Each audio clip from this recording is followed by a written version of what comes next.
before you is provided a site map. The request is for major grading to construct a driveway for a proposed single-family home and detached garage. The applicant, as part of the request, is requesting to modify a single grading standard. I want to highlight two things associated with this site plan. To the far right, along the property line where the driveway enters or starts, they've provided a decent amount of turnaround space, acting as a sort of almost like a cul-de-sac type turnaround for anybody who comes down that driveway. The additional item is between the proposed residence and the proposed detached garage. They are providing a large paved area that is part of fire's required conditions. And so I want to note those specifically because it does impact the proposed grading and the proposed design. So the request associated with it, the three triggers are the importation of 1,000 cubic yards on sites that are 15% or greater in slope, a driveway that traverses 30% or greater slope, and then grading to construct a permanent earthen structure greater than 4.5 feet within the front yard setback. The overall quantities that were proposed are 970 cubic yards of cut, 1,250 cubic yards of fill, with 1.75 acres of disturbance.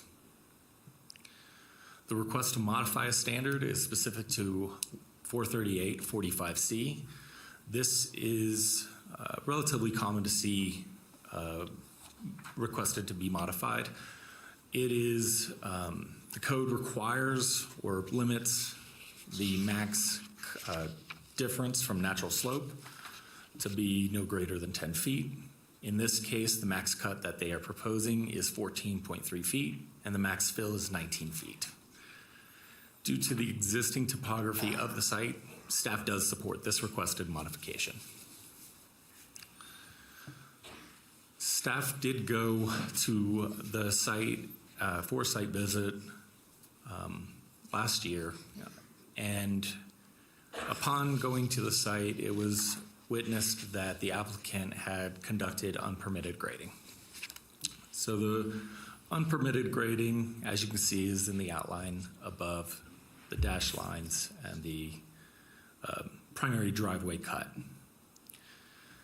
The intent, the original intent and the reason why this unpermitted grading took place was for the applicant, the property owner, to conduct perk tests and leach field trench tests. While the leach field test and the perk test, the grading associated with that is exempt under Article 438, the grading to get access to this location is not. When staff found out about the unpermitted grading, we requested the applicant go back, modify their request, address the unpermitted grading, add the additional cut fill that they did, and resubmit. The applicant did exactly that, but I want to note that while the grading is unpermitted, or originally was unpermitted, it did ultimately follow the proposed driveway that is before you. So this part of this grading permit is to also rectify that unpermitted grading. So this image shows the SUP's applicable areas. As mentioned before, this is on a relatively steep slope. And as you can see with the image above, with the red and the black outlines, those are those 30-foot or 30% or greater slope areas and where that fill will be required. And this is just the primary site plan that was provided to staff. Again, we do call out that vehicle turnaround at the end of South Glen Drive. That was created as part of the result of that unpermitted grading. And they used it to hopefully create a beneficial option for people who take a wrong turn down Southwind. Within the South Valley's area plan, there is a specific area plan policy that is required to meet all the findings for a special use permit approval. And that finding is specifically South Valley's 2.16, which states that there must be a finding included that the community character, as described in the character statement, can be adequately conserved through mitigation of any identified potential negative impacts. Through the analysis of the application that was submitted, as well as the conditions of approval that were provided by the various agencies that review this, staff is confident that we can make this finding. Staff is recommending approval with conditions. A motion can be found on page 10 of your staff report, and I've also provided a motion above for you. I'm available for any questions you may have. Thank you. Are there any questions for staff? Mr. Stanley. Oh, thank you. I'm sorry, Mr. For the record, Don Christensen. Would it be safe to say that, well, let me back up. This board is always interested in pre-existing unpermitted violations, if you will, though we're not an enforcement board. But the point being, would it be safe to say, in your opinion as the planner and your staff, that the plan for the finished product of this grading, though it exceeds the normal standards for grade slope and whatnot, sufficiently, I hate to use the word covers the sins, but sufficiently mitigates the work that was unpermitted, and that this is an improvement overall in the grading plan? So this is definitely an improvement specifically for that turnaround that was created. As mentioned, the unpermitted grading, they jumped the gun. They went ahead and went through this process specifically to do the percolation test and the leach field test. This special use permit request, while it does cover the driveway, is also intended to address and rectify that unpermitted grading. Okay, so then we can interpret that to mean that you, as the planner, are satisfied with the overall results. That is correct. Thank you. Any more questions for staff? Yes, I do. I'm sorry, go ahead, Ms. Julian. Thank you, Kathy Julian, for the record. On page 14, I think there is a typo in the condition that should be corrected before any consideration of the motion, and that is it's if special use permit is approved, blah, blah, blah, and approval based on condition 5B. You have in there condition 2. I think that was taken directly from the comment from the agency, but that would be a typo here. I can make those changes. And I'm sorry, just for clarification, Board Member Julian, which condition are you referring to specifically? 5C on page 14. Okay, thank you. Thank you.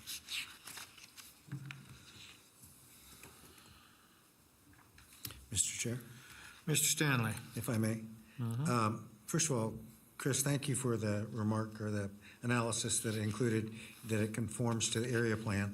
I'm going to follow up, if you don't mind, on a question that Don had asked a little differently. And it's out of curiosity as much as anything else. Would there have been another easier way to get a successful test done and the leach field confirmation done? I mean, did you need to grade your way up there? I think that might be a better question for the applicant. Okay.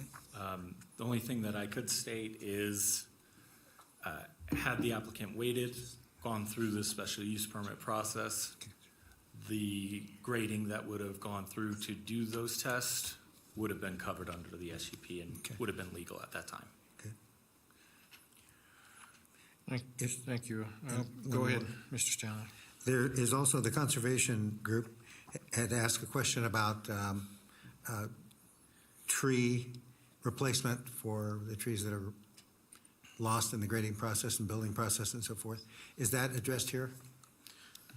So they're, as part of their application, with their amended application, due to some of that unpermitted grading, they are saving additional trees. It should be mentioned that the Conservation District is advisory, so we do take their conditions into consideration, but we did not put that specifically to save a tree. Okay. And to put a fine point on that, if you don't mind, I'm reading that as a no. And do we know how many new trees, if any, would be planted and how many existing trees would be lost? I think that would be also a better For the question for applicant? the applicant. yes. Okay. Thank you. I just have, I guess it's for my own edification. So if I understand this correctly, not to beat a dead horse here, it's okay to grade, to do a perk test and a septic test. It's just not okay to grade to get to the location to do it. So what we did here is we just put the cart in front of the horse is really what happened. That is correct. So the actual grading, the volumes, the calculations associated with the specific testing is exempt from Article 438.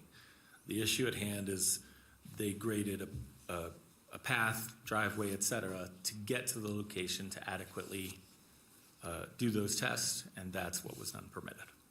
And once it was brought to their attention, they returned it to the best they could, original condition, and then came forward basically to have an SUP.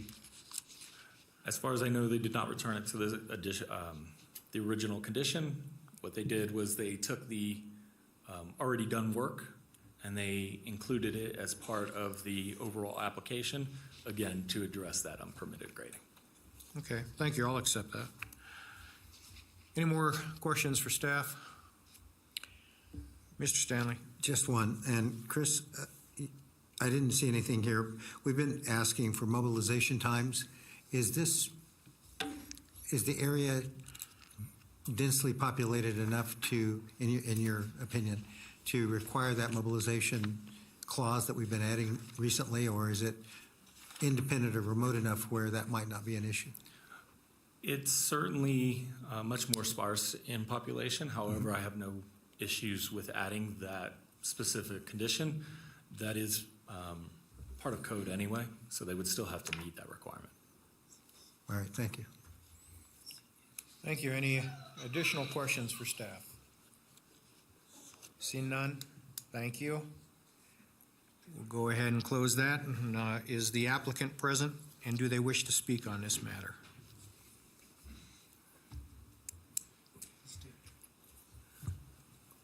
Please state your name for the record. For the record, Dave Snellgrove. I'm planning and right-of-way manager with CFA, working with Loomis and Associates, who did the engineering drawings on the site. I appreciate the question. I'll try and cover them. I may end up missing some of them, so if there's a question that you had before that I don't end up covering through the presentation, please let me know. Chris always does a very good job in his presentation, so most of the time I get up and I think, okay, I already covered that. So I'll go through some of these first slides very quickly. Locationally, the property is accessed through an access easement called Southwind Drive. It's a 5-acre series of lots that run east to west. The two lots that are directly to the west currently are built in similar fashion with single-family residences on them. The property is zoned for GR, and housing like this is allowed on a 5-acre lot in a GR area, which is what it was intended to be. So down at the bottom left-hand corner, this is probably one that's a little more germane. I kind of wish I'd made it a little bit bigger. On the right, I show where Southwind Drive goes, and there's a 50-foot easement that comes down through St. James Village and then heads to the east. And that continues on across our property. That 50-foot easement actually goes down and touches the property, goes into the property that is a big triangle over between Joy Lake Road, where you see the I-580 and our parcel. The owner of that property, I did have a chance to speak with her outside, and I know she had some questions about it and probably get up and speak. And we will maintain that 50-foot access easement will remain, but I'll explain some challenges to it later.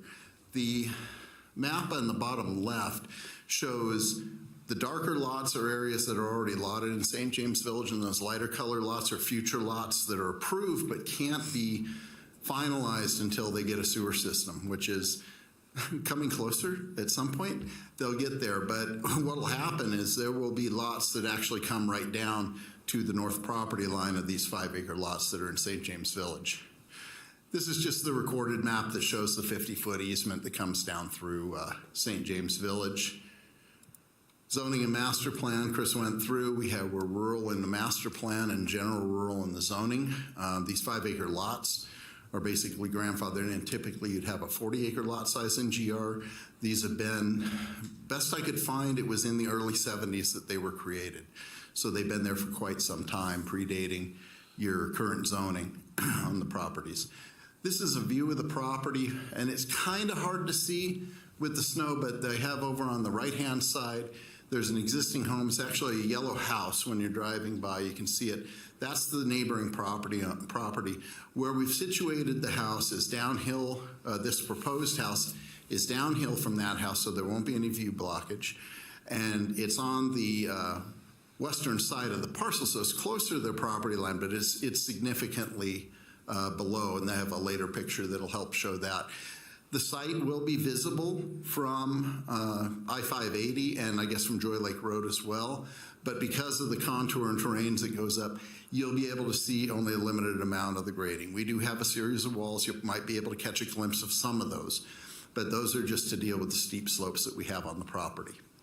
This map is a slope map, and it goes through some opportunities and constraints. Over on what you have now, I've turned the parcel sideways, so north is actually to the right. On that northern property line, you can see a narrow area. That's our side yard setback, but then the wider dashed area, that's the 50-foot easement that's on the property that will be maintained there. They'll be able to get down that. I mean, practically, you can't go straight down that 30% or steeper slope. The red areas on that map are 30%, so to drive straight down that easement, you're not going to be able to create a legal access to the property. In all likelihood, what they need to do is work something and kind of zigzag it and serpentine it through there to work better with the grades, and I'd anticipate that the owner of the property will have no problem working with them. That's not a developed area of the property at all. It's not intended to be developed, and if the property owner adjacent needed that, I wouldn't see any reason why that could not be accommodated. So what we have, this upper area, it's green. It doesn't show very well, but the green area right up, which would be the northwestern corner of the property where Southwind Drive currently ends, there's about 4,250 square feet in that area that's not encumbered by setbacks or the 50-foot easement that you could build a house without affecting 30% or steeper slopes. So looking at this site, we have the steepest sustained slopes on the parcel. They're just below where we have the road. The best area for development is kind of a mix. There's some 0 to 15% slopes. There's more 0 to 15% in that area. You get some 15 to 30%, and then you get a little bit of 30% too. But that removes the house from being right next door to the neighboring property, so you don't get the view blockage situation. Plus, you get to a very good place to work with on the site. And then down at the far, that would be the eastern side of the site, is down at the bottom. That's reasonably developable with a lot of 15 to 20% slopes. Very hard to access just because you have that swath of 30% or steeper that cuts across right where the driveway comes in. You have to cross it at some point. So that trips one of the requirements that we have in this special use permit right there. There was no way we could make a driveway come in, get to any reasonable portion of the site without affecting a driveway going over 30% or steeper slopes. So Chris put this map up. I do want to illustrate and highlight that the darker colored grade lines in there they reflect the grading that was done, the unpermitted grading. What happened, we went out Loomis and I, neither of us knew that this had occurred before, went out to the site with Chris, and Chris looked at it and he goes, oh, there's some work that's been done. And he determined, yes, this did in fact exceed special use permit requirements and required that we go out and get the contours for what's there. We didn't have those. Thankfully, it was we got out there right before one of our storms hit. And pretty much the site's been covered with snow, a lot of snow, for quite some time at this point. But that smaller area inside that has the darker lines is where the unpermitted grading happens. So you can see at a point, it stops, and down about here is where the leach field testing was. Once they got down there, they were able to follow the contour lines and just drive over some of the vegetation very easily. But they had to get down that 30% or steeper slope, which constituted a lot of the grading. There was a comment that was made earlier, I can't recall whether it was from one of the board members or from Chris about jumping the gun. Yes, in fact, they jumped the gun. The fortunate part in this case, and I don't always have cases like this, I've represented a lot of things that have happened without permission in the past. This one did follow where we were going to be grading anyway. There's only a very little part that we're actually going to bring back. That dark area there, it's kind of a half circle or half oval. That area right there, oh, thank you. That area right there is actually a part that got graded that we'll bring back to natural. There's a tree right up in that area we're gonna end up saving out of this. So we don't need to keep that grading and that dirt that was sloughed off. We'll pull that back. So here's a picture from uphill. On the one on the right, looks down and shows approximately where the proposed house site is. You can see the grading that was done in the trough to get down that steeper slope. And then over on the left-hand side, you can see the yellow house on the left-hand side there. And you can see the cut that was made, and that's through the steepest area. That's the 30% or steeper area. You see how that little knoll comes out? That's where the best developable spot on the property is for a variety of reasons. I'm not, in the left-hand picture, I'm not all the way at the house site. It's even a little bit farther down the hill from me. But you can see the grade separation. That confirms no view blockage. There is quite a bit of grade separation from where the house will be located to the existing house. Now, Chris showed this map, went over it. These are the 30% or steeper areas that are applicable. And you can see in our drive line that we go across the fewest portions of 30% or steeper slope. We actually follow the contours a little bit better through that area. That's what makes putting the driveway in that area the best choice. And I think that may help to answer one of the questions that came out earlier. This is our overall cut and fill map. Part of our request is for cuts and fills in excess of 10 feet. The purple area is the area of fill in excess of 10 feet. There's a little reddish, orangish area up off the driveway on the western side, which is at the top. That's our cut area in excess of 10 feet. This is the site plan. I want to illustrate just a couple things Chris went through. The vehicle turnaround area. We've got a fire access turnaround. These two areas right here are our leach field areas. What's required with the leach field is that you propose where your first leach field area is going to be, but you also identify where a backup leach field would be if your first leach fields were to fail. So we've got that backup leach field area identified. It's not shown as being graded. It would only be graded at any time if their leach field failed, if it ever failed. So those are identified on the site plan. I'm going to make sure that we called those out. These are the house elevations. There was a comment earlier, and you may bring up the question about glare-producing roofs. This is a composite shingle roofing. I don't think it has a glare potential to it. I heard that in the last two cases, so I figured I'd answer that question right now.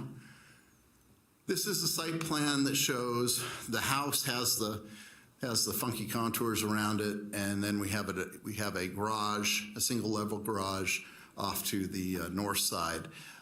This shows the areas that will be graded and revegetated.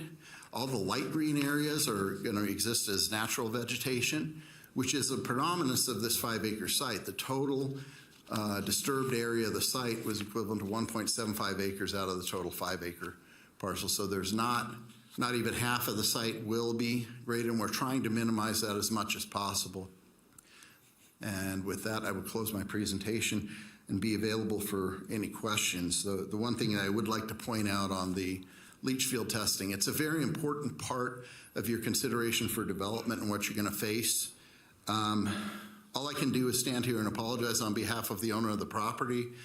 They didn't realize, and whoever they had go out and do that testing didn't realize that they were crossing a threshold. That is incorporated into our overall grading. We went out, did extra topo work to make sure that we captured that appropriately in this application. I'm available for any questions you may have. Thank you. Is there any questions for this gentleman? Mr. Chair. Mr. Stanley? Thank you. Mr. Snellgrove, the question was raised in one of our advisory inputs to our process about how many trees would be lost, how many will be replaced, and can you talk to that? Let me see if any of the maps have the tree locations on it in full. Billy Anderson should be online on the Zoom call if you can locate him. He's the engineer on the project. If I can go back to one of my slides, or I may need. I can answer that if Yeah, needed. Billy. Billy Anderson with Loomis and Associates, for the record. There will be 3 trees lost due to the grading. Yeah. And I think the other part of that question is, and the request from the advisory agency is to replace those. Is there an intent to do that? Yeah, we don't have a full landscape plan for this. That's not part of the submittal requirements for this type of work. However, around their revegetated and landscaped area, they will be planting trees, and I'm sure they'll go equal to or greater than that number. And they're probably going to be pretty sensitive to wanting to block their own views with future vegetation, but trees will be planted in and along the driveway. I'd imagine that the number of trees will far outstrip the number lost. However, I can't state that as a 100% fact, but I'm pretty sure they will have trees in their landscaping.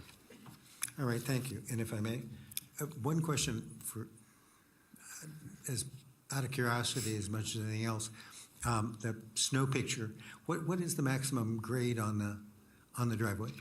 That's probably another one that Billy can answer off the top of his head. Billy? Yeah, Billy Anderson, for the record, 14%, and we worked that out with Truckee Meadows Fire as well to make sure that that's acceptable to them, and it was. Yeah, that's the max percent for the max, driveway. yeah. I couldn't recall if we were going lower. Yeah. And that's what that 50-foot easement that goes straight down the slope, that's where they'll need to work with it. And there's probably a way to do that in cooperative working between the neighbors to make something happen in the future, but they'd need to deal with that as part of their building application. Thank you. Thank you. Are there any more questions for Mr. Snellgrove? Seeing none, thank you very much. Go ahead and close that. We'll ask staff if there's any public comment or any public wishing to speak on this item. I have Amanda Hald in Chambers. Please state your name for the record.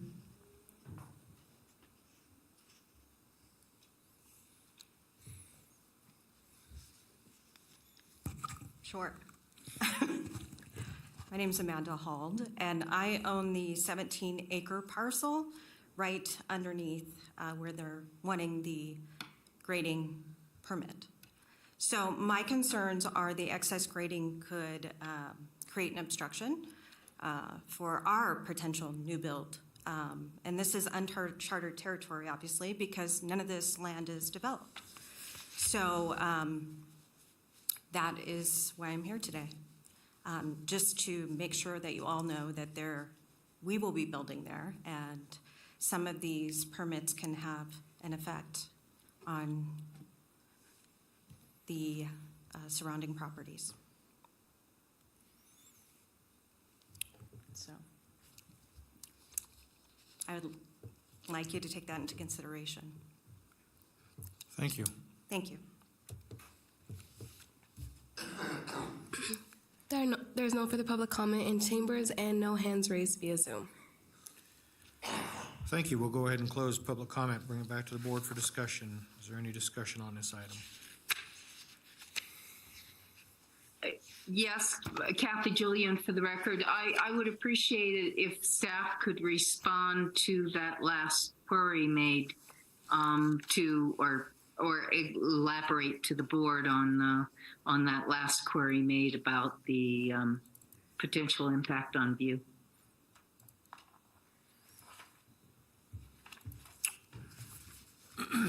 We can bring staff back up then. Chris Bronzik, Washoe County Planning. So while we recognize that there are parcels surrounding this request, without formal plans, it's unknown how this potential project could impact development plans that have not been submitted. As of right now, the development plans that have been submitted for the application in question is fully on their parcel and is fully contained.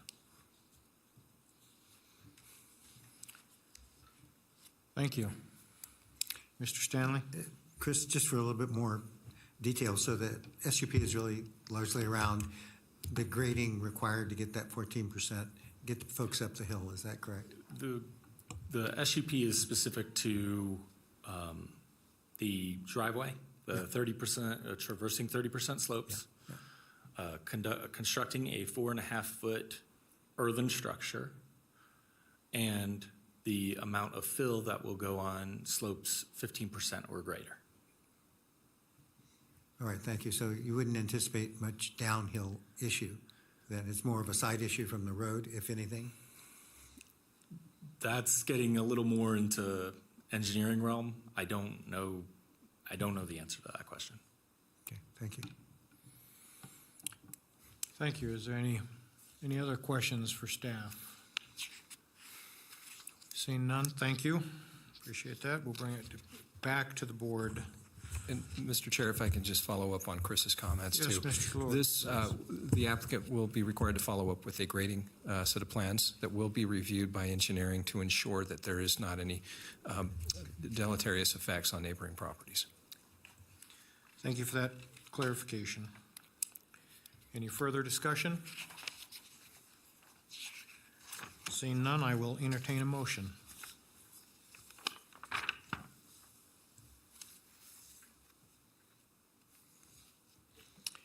Mr. Chair, I'll make that motion.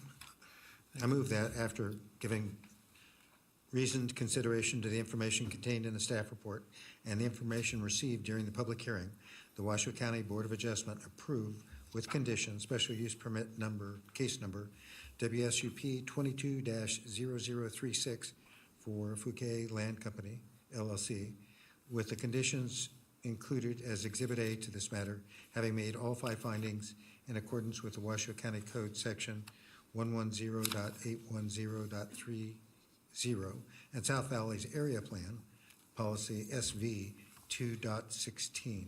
And those include consistency, improvements, site suitability, issuance not detrimental, and effects on a military installation. Thank you, Mr. Stanley. Before I ask for a second, Mr. Large, I'm going to ask for a point of clarification. Mrs. Julian brought up the fact about a change under 5C that was part of conditions. Does that need to be stated or clarified? I think with if the motion includes that change, we've noted it over here on condition 5C, that it should reference, sorry, I lost my place here. I think it was just removing, I believe it said number 2 was Yeah, the it should- condition. If we just take that 5. out and say based on conditions. Right, based on conditions, yes.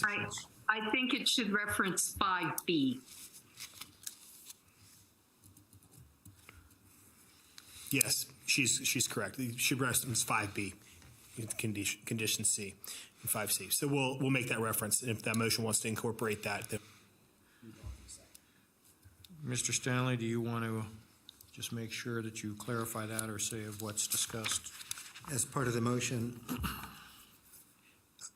condition 2 should now read condition 5B. Okay, that's acceptable? And then I have a question on this motion. Did you want to add condition F in there, the South Valley Area Plan, SV 2.15? It's listed on page 11 of the motion. I believe we did. I didn't hear that. I just heard effect on military. Did you include that?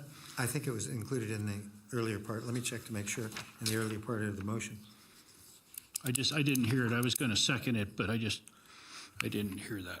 I don't believe it. I don't believe he stated it with, so condition F on, Okay, are we still talking about SV 2.16? yes. It's at the bottom of the motion, actually, and was read into the record. Okay.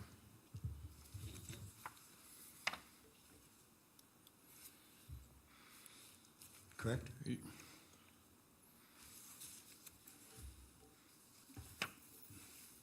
Yes, under motions. Yeah. Okay, if that, What you're referencing is you don't believe he might have stated that? I didn't hear him state it. Page 10 shows the motion, and then page 11 finishes it up with A, B, C, D, E, F, and see. F didn't, from what I heard, didn't get read, but maybe I misheard it. You went through here to military installation. Did you include that? I did not at that point. It was included here, but If you will state that, Mr. Stanley. all right. The South Valley's area plan policy, SV 216, includes SV 216, the approval of all special use permits and administrative permits, and must include a finding that the community character, as described in the character statement, can be adequately conserved through mitigation of any identified potential negative effects. And I believe those are all part of SV 2.16. All right, good enough. This is Rob, I'll second it. Thank you. We have a second. All in favor? Aye. Aye. Motion passes unanimously.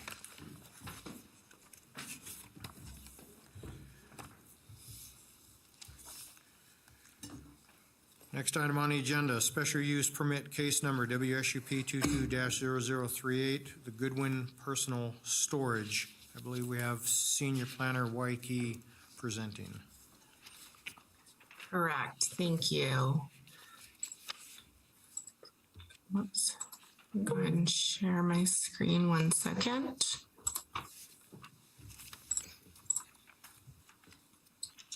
Okay, thank you. Courtney Waikiki, Senior Planner. The item or case before you is WSUP 22-0038, known as Goodwin Personal Storage. So the request before you is for a special use permit for grading and the construction of a personal storage facility use. The proposed ground disturbance is 1.3 acres with approximately 2,200 cubic yards of cut and 5,300 cubic yards of fill. The personal storage facility is proposed to have 120 individual storage units and an on-site office building. The subject parcel is located currently at 0 Reno Park Boulevard. My understanding is that they will have to get a permanent street address after this, on the west side of North Virginia Street in the Cold Springs area plan. The parcel is 5.35 acres in size. Sorry. There are 3 designated regulatory zones, and it may be difficult to see on the overhead there, but it was included also in the staff report. I tried to delineate using colors which portions of the site belong to each regulatory zone. So the parcel has 24% or 1.28 acres of public, semi-public facilities, 42% or 2.25 acres of neighborhood commercial regulatory zone, and 34% or 1.181 acres of general rural. The area outlined there in blue represents the public, semi-public facilities that predominantly follows the Reno Park Boulevard. The area outlined in green represents the general rural, and that's towards the south end of the parcel with the steeper slopes. And the area outlined in red represents neighborhood commercial. The proposed setbacks and uses on each of the pertinent regulatory zones are complied with. Personal storage is prohibited in the general rural and public semi-public facilities regulatory zone. None of the proposed storage units will be located on the general rural or public semi-public facilities portion of the parcel. All structures with the personal storage use will be located solely within the neighborhood commercial regulatory zone. So that's the area highlighted there in red. Grading for vehicular access and parking will take place on some portion of all of the regulatory zones. The property would be served by South Reno Park Boulevard, which is accessed by North Virginia Street. South Reno Park Boulevard bisects the western parcel line of the subject parcel. I did request of the applicant to provide additional information on materials and colors for the proposed storage units. This is actually owned by the same owner, Goodwin's General Store, and the applicant indicated that they plan to do similar colors and materials, specifically matching the roof eave of the above picture. Below is also a rendering of the elevations. Now we'll talk a little bit about staff's analysis and compliance with the various articles that are applicable. The Article 410 directs the use for the required parking, which would be 10 spaces with one handicapped accessible space. The applicant has provided dedicated striped parking for 3 spaces and 1 handicapped accessible space. In addition, there will be approximately 41 additional unstriped parallel parking spaces in front of the storage units for loading are proposed, which is similar to what you find in these type of storage facilities. Article 412, landscaping, requires that 20% of the developed area be landscaped. The landscaping plan proposes 15,500 square feet of landscaping. Only 13,000 square feet is required based on the developed area of 65,000 square feet. The landscaped areas include buffer areas, streetscapes, parking lot edges, and islands, and various planter beds throughout the parcel.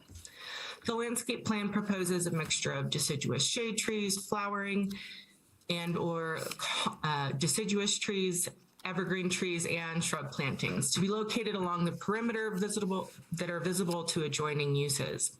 As proposed, the landscape plan does meet the requirements of Article 412. Article 436, street design standards. The Washoe County Engineering and Capital Projects Division did review the proposed project and indicated that the existing Reno Park Boulevard, shown, I've highlighted it in blue there, is located within the subject parcel and has an existing easement width of approximately 80 feet, subject to verification, and is currently privately owned and maintained. They further noted that the roadway is severely deteriorated, requiring full reconstruction. Engineering has added conditions of approval to address the needed improvements to Reno Park Boulevard. Article 438, grading. Built out of the proposed development exceeds the major grading thresholds for traversing slopes greater than 30% and fills in excess of 1,000 cubic yards for both cut and fill on slopes greater than 15%. The applicant indicates there will be approximately 1.33 acres of surface disturbance, 2,240 cubic yards of cut, 5,300 cubic yards of fill, and approximately 3,000 cubic yards of imported material.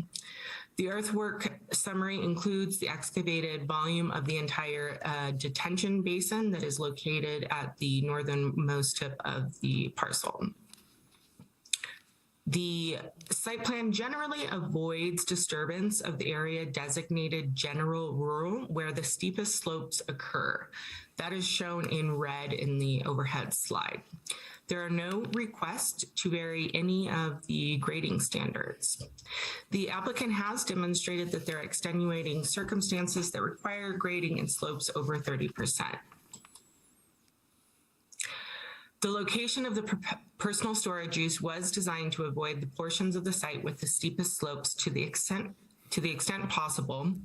However, grading will be necessary along the internal driveway and for portions of the personal storage location. I did provide a little bit of a graphic here where the overlaying the site plan along with the slope to demonstrate that a majority, if not all, of the proposed storage uses are outside of those steepest slopes, as I said, to the extent possible.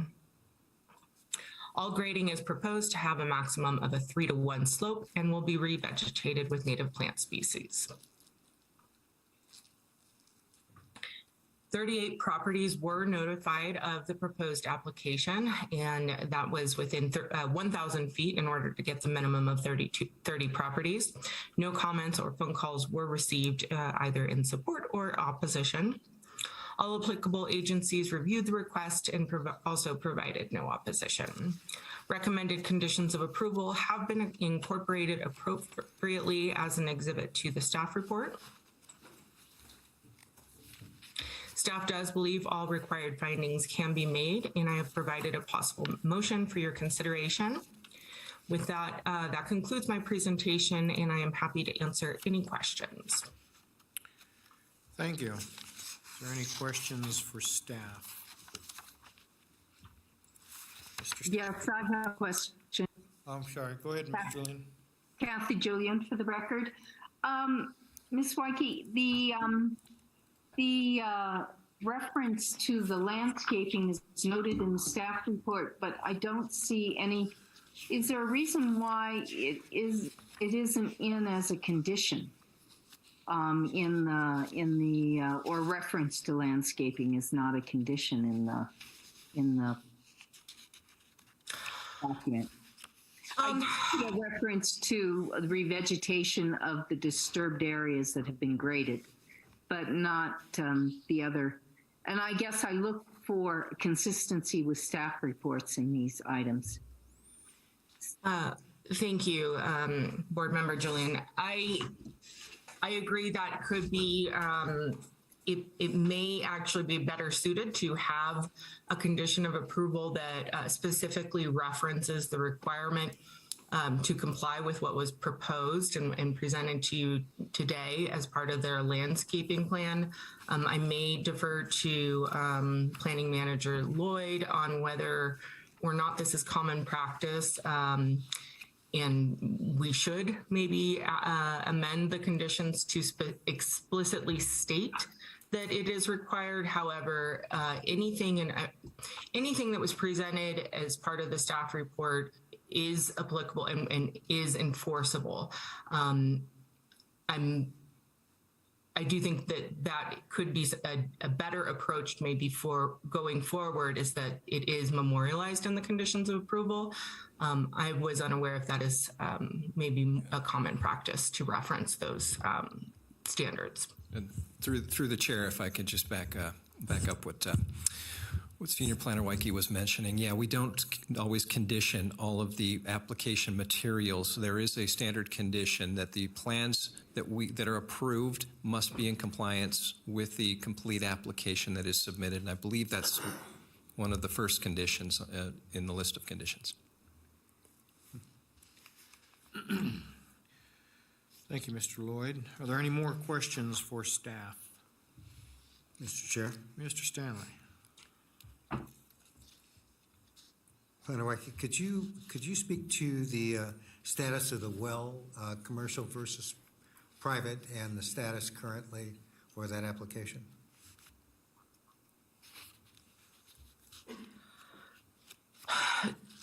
So I was actually looking at that specific section.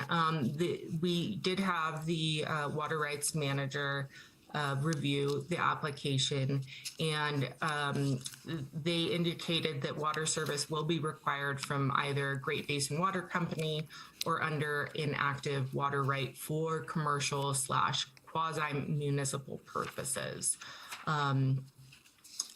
So essentially, the water rights manager is assuring that whatever water rights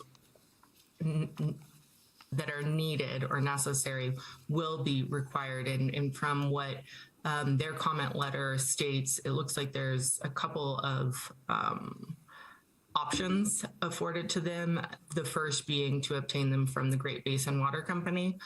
As far as to the existing well, I'm not sure if I understand what the question is there, if that's something I would be able to answer. Maybe you could clarify for me. Yeah, it seemed like the water group was asking for either, as you say, commercial or hook up to the existing systems that are out there.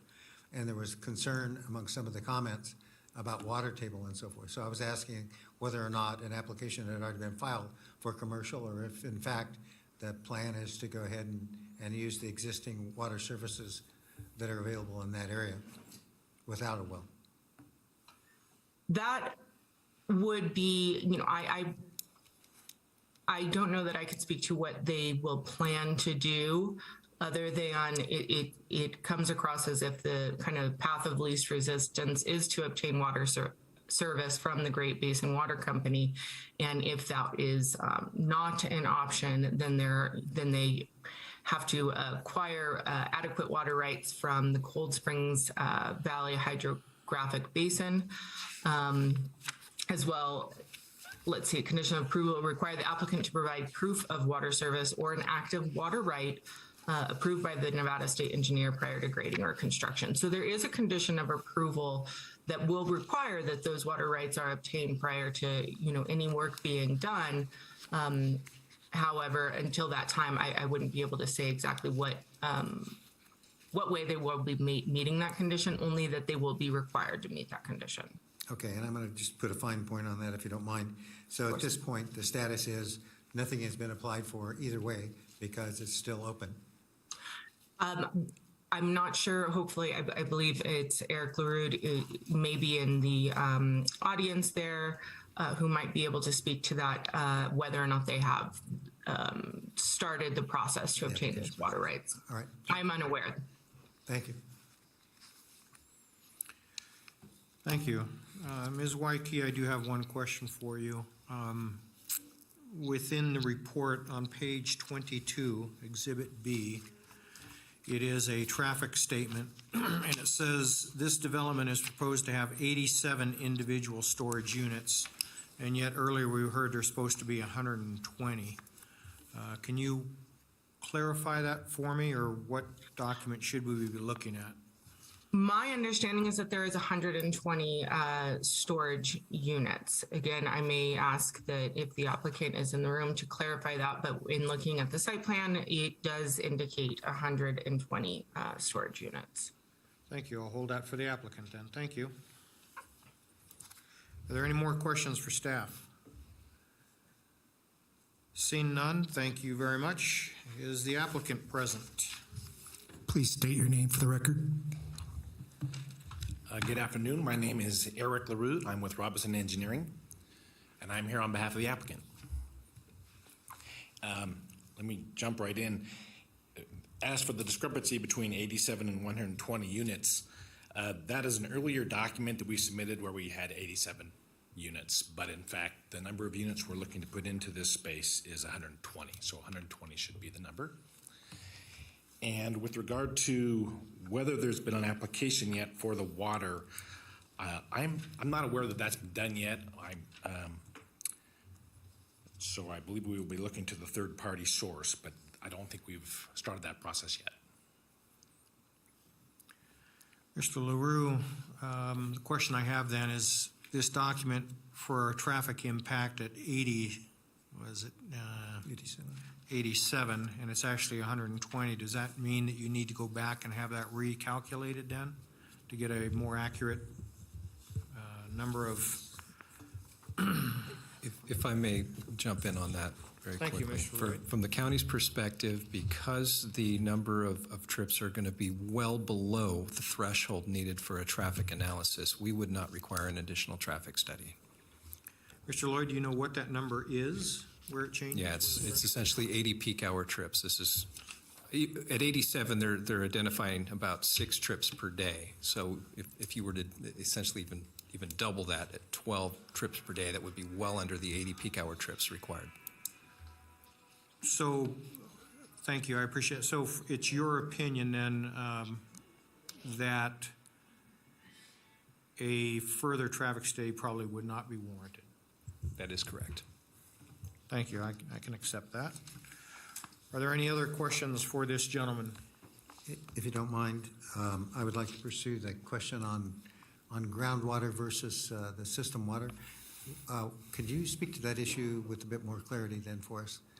You mentioned you weren't certain that anything had been filed, but what's the inclination of the project to, is it to use a commercial well, or is it to hook into the existing water services system? It's to get water from a third party, that's my understanding, so we won't be using the existing well there. Okay, so likely not a well, likely using the existing services. Correct. All right, thank you. Mr. Lou, we're on a quick question. What's the approximate square footage of these units that you're going to be putting in? I believe most are 10 by 20, I think is the number. Standard size for this type of project. But they will change. There will be some a little larger and some smaller. Or these it's all possible gonna there be may be some uniform? larger ones, but that'll be it. There won't be that'll be the minority of them. Okay.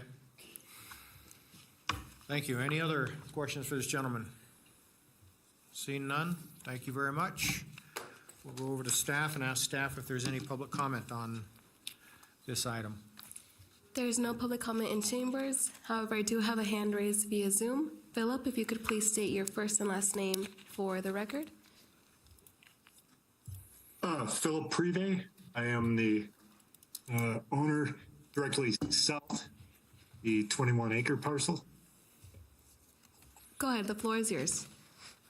I have no problem with this. I look at it as a improvement to fire safety.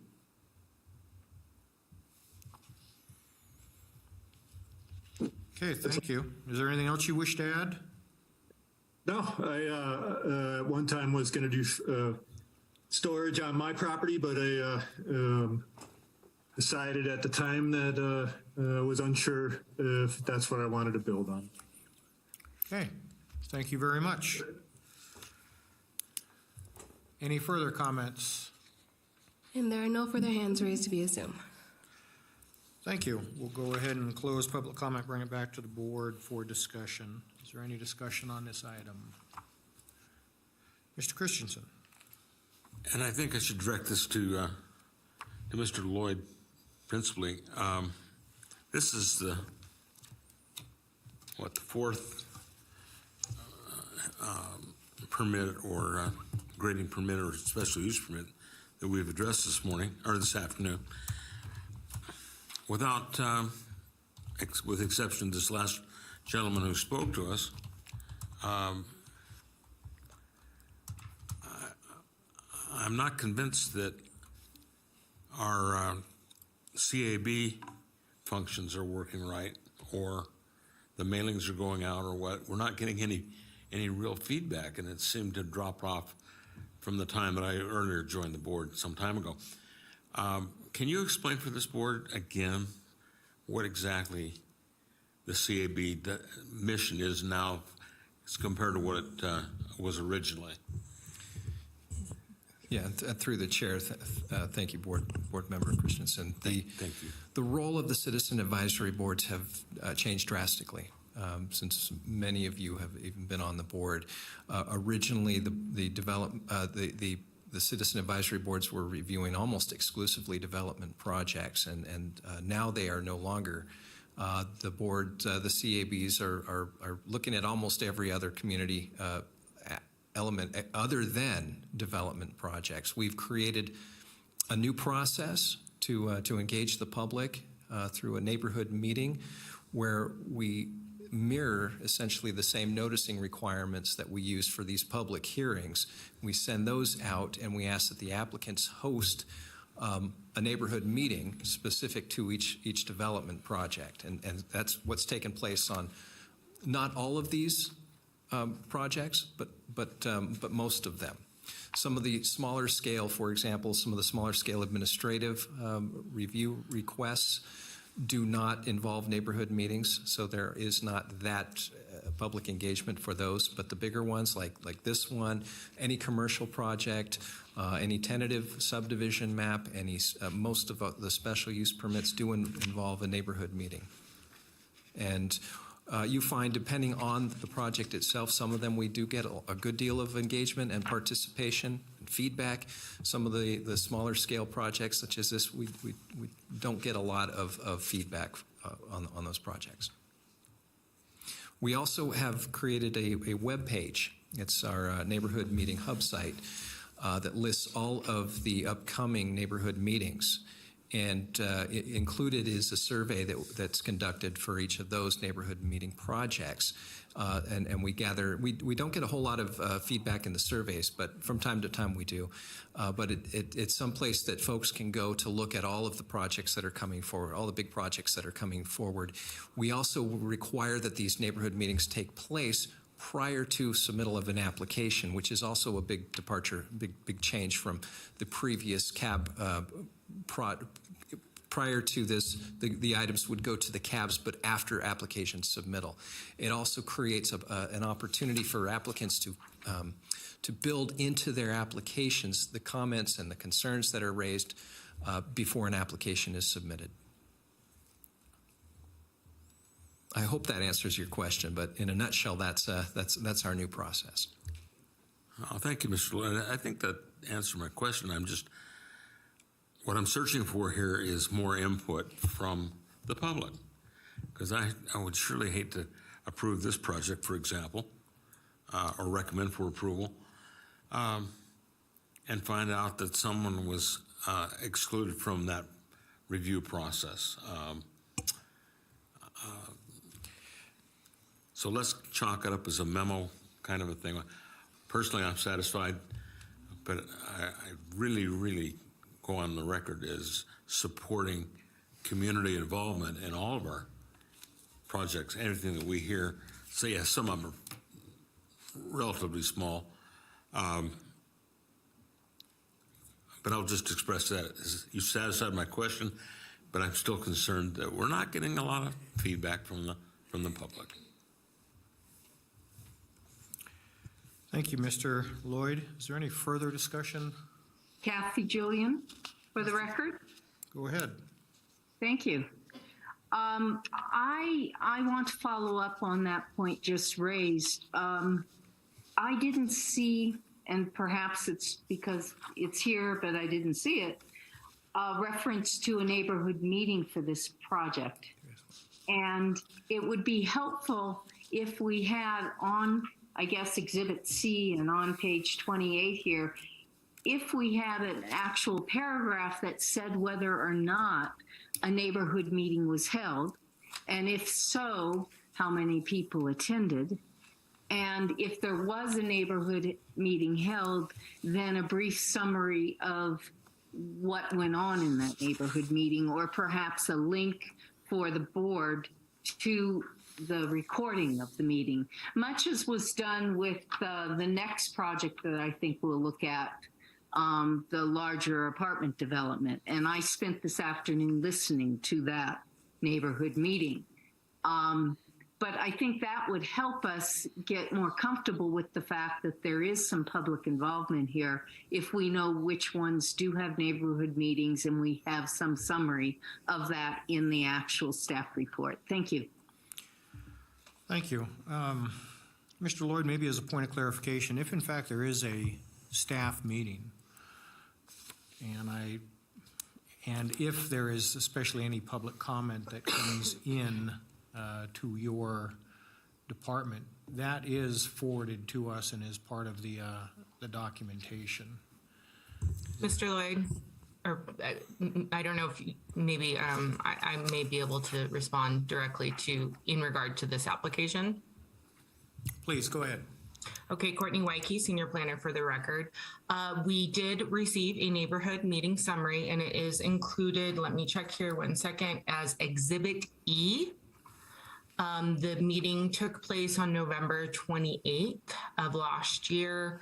I believe that Mr. Robinson did use the template provided by the county, which lays out summarizing public concerns, changes made to the proposal, and any additional comments. So that was included as Exhibit E. And I did just check, and this was perhaps an oversight on my part with our template. Maybe I know going forward, the templates for permits that require neighborhood meetings, we do have that as a subsection of the staff report, and that was an oversight on my part. It does not appear that the staff report included reference to the Exhibit E. However, it was included as an exhibit, but going forward, we'll make sure that all the staff reports do have that language or template there as a trigger to the planner to make sure we summarize in the staff report what took place at that neighborhood meeting.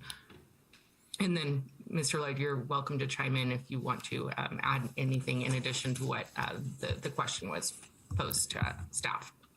Right, and I would agree. I believe that was an oversight. Typically, we give a summary of the neighborhood meeting in the staff report. I know that we have the memo, the Exhibit E, at the end of this of your packet, which it discusses all of the concerns that were raised by the members that were present. But that is that is part of the staff report template to include a summary. Okay, I would like to stop this right here because we've kind of gotten off base. I think we can save that for requests from staff when we get to that. Right now, we're hearing this, so if we can keep our questions directly related to the incident, or I should say the issue that is in front of us and the application. So is there any more questions, or I should say, is there any more discussion on this matter?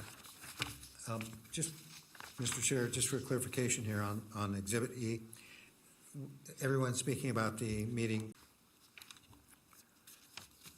I don't know what is the question that you're asking me? I'm not following. If I'm reading this correctly on Exhibit E, there were two non-related to the project attendees, and I was just wondering if that was what the attendance for the meeting, if that's correct, if that's the correct number. It seems to show two attendees. Is that correct? Do I know? Planner Wyke, can you clarify that? I mean, are you referencing under additional comments of neither property owners, or I don't see where you're coming up with. I'm getting there. It says if you do the math or read the numbers, it looks like there were 6 total attendees, 4 of which were associated with the project, if I'm reading it correctly. So there were 2 neighborhood attendees. Is that correct? Courtney Wyke for the record. Mr. LaRue, if you have, maybe you could provide some additional insight. I'm looking at the same document that you are, and I don't see a specific question on how many attendees were at the neighborhood meeting, other than a reference that 4 members of the Goodwin family attended. Eric, would you be able to provide a little bit more insight into the attendance? Yes, absolutely. Eric LaRue again for the record. In addition to the representatives of the Goodwin family there were 2 neighbors there, including Philip, who called in today, and another adjoining neighbor, and neither one had any opposition. They didn't express any opposition that evening. Thank you. Thank you. Is there any further discussion? Seeing none, I will make the motion. I move that after giving reasoned consideration to the information contained in the staff report and information received in the public hearing, the Washoe County Board of Adjustment approve with conditions special use permit case number WSUP 22-0038 for Martin Goodwin with the conditions included in Exhibit A to this matter, having made all 5 findings in accordance with the Washoe County Code, Section 110.810.30, that being consistency, improvement, site suitability, issuance not detrimental, and no effects on a military operation. Is there a second? Mr. Rob, I'll second it. Thank you. All in favor? Aye. Aye. Motion passes unanimously. We are going to take a 5-minute break, and then we will hear next item. Recording stopped.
Okay. Okay. See? Oh, yeah.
Recording in progress.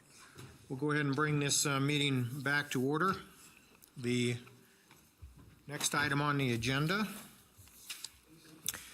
is special use permit case number WSUP 23-0001 and administrative permit case number WAD MIN 22-0029 Chocolate Drive. Before we hear from staff, I just want to advise the board that I had received an email from a representative of the developer that had offered up to speak with me if I had any questions about the project.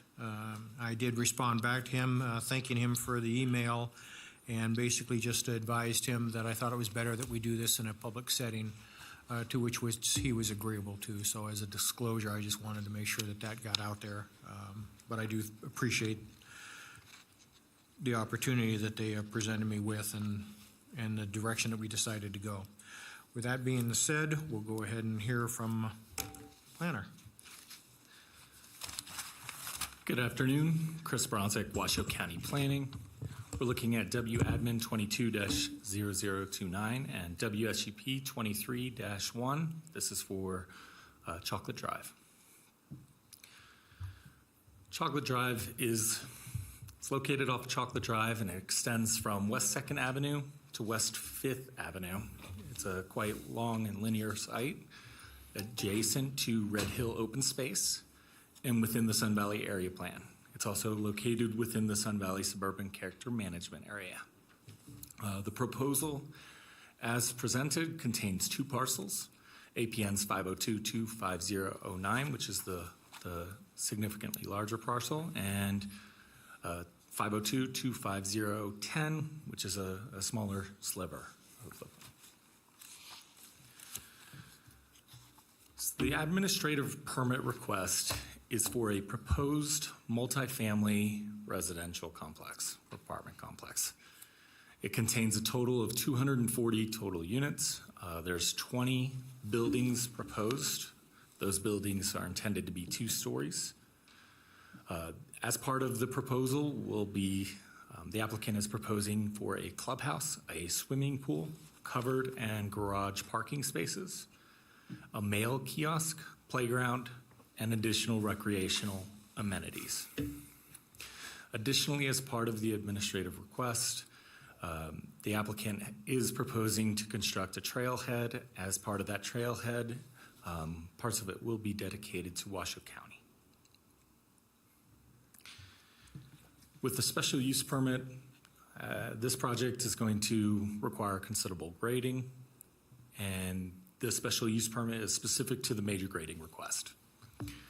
The major grading will consist of 156,688 cubic yards of cut, 43,512 cubic yards of fill, with 113,175 cubic yards of export.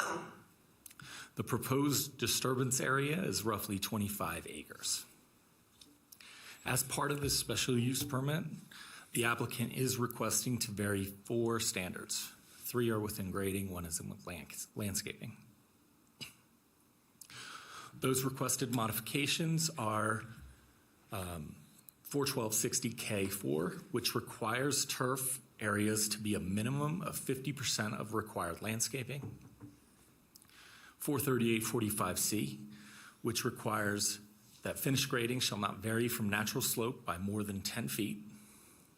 Again, that's a relatively common request for modified standards. And then 43860A and 43860B, which are grading setbacks for toe and top of cut slope and fill slope. So there's a significant history with this proposed project. So in 2015, the Sun Valley Area Plan was modified to allow for medium-density urban to be allowed within the suburban character management area. This parcel being in the suburban character management area, the applicants in 2022 came forward with a request to change what was the existing zoning of medium-density suburban to medium-density urban and open space, and to also change the master plan designation from suburban residential to urban residential and open space. The MPA RZA, the Master Plan Amendment and Regulatory Zone Amendment, was heard by the Planning Commission in April of 2022, and it was denied.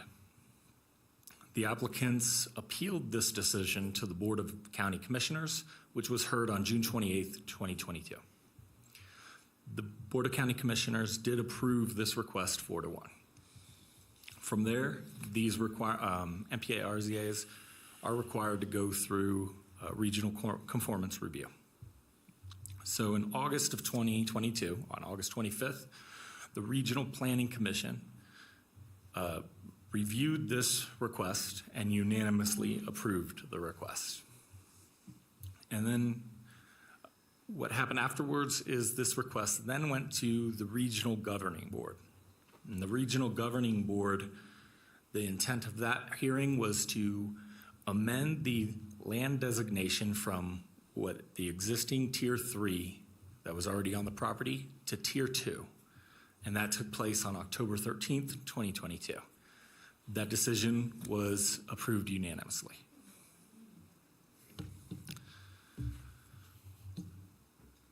So with the grading, going back to the grading,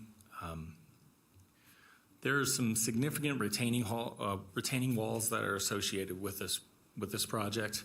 I provided a section that shows the 3 proposed retaining walls, the clubhouse, as well as the drive areas. These proposed retaining walls are a maximum height of 10 feet. The intent of these retaining walls is to mitigate any scarring of the hillside and try and condense the grading down to the actual development as a whole. With these stacked retaining walls, the majority of those stacked retaining walls will actually be on the west end of the proposed project, and they will contain benches. The benches, as per code, is required to be landscaped. I've also provided a cut-fill slope map. The red, as you can see, is for cut. However, there's some darker areas. Unfortunately, it doesn't show up as great on this image, but towards the clubhouse in the center of the picture, right before the development starts moving to the right, that's where the majority of the cut slope is going to take place at that 29.48 feet. The maximum fill slope is towards the buildings at the bottom between the roadway and the rest of the development. The max fill slope is going to be roughly 15.86 feet. Due to the topography, and as you can see with this cut fill slope, that is why the applicants did request to modify 43845C, and staff was supportive of that request. So I provided some elevations. This is just one of the 3 building types that the applicant has proposed. The other elevations can be found within your staff report. It should be noted that the Sun Valley Area Plan and the Sun Valley modifiers within the Washoe County Development Code both limit the max height to 2 stories. The applicant is proposing 2-story buildings as part of this development. The max height of the tallest building, I believe, is 32 feet.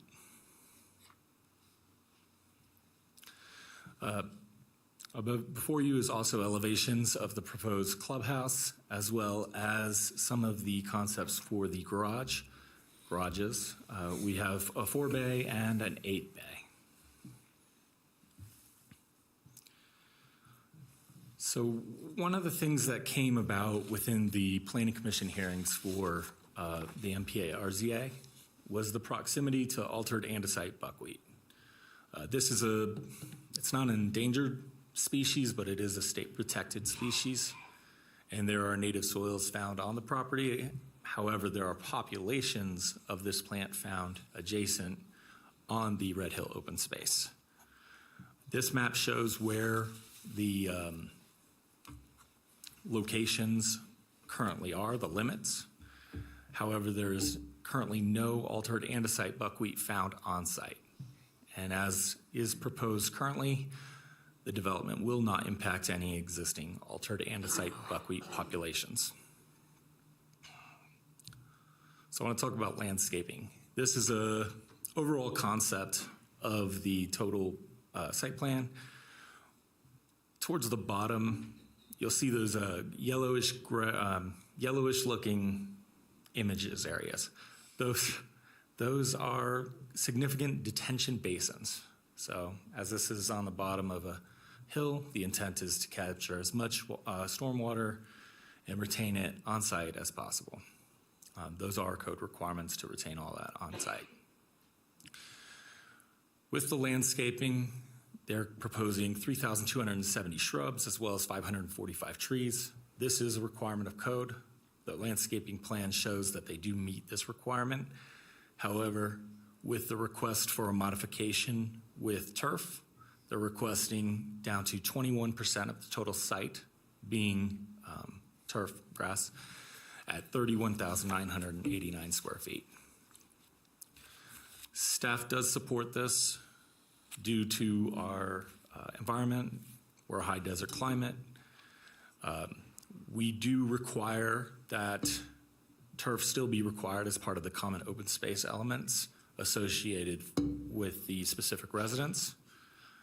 So with the common open space, section 432 requires a minimum of 200 square feet of common open space per dwelling for developments of 12 units or more. With 240 units proposed, they're required to have 48,000 square foot of common open space. Now that all does not have to be grass, but that is a requirement to have large open grass areas as part of it. With all the common open space elements that were provided as part of the proposed development, they are proposing 50,258 square feet of common open space.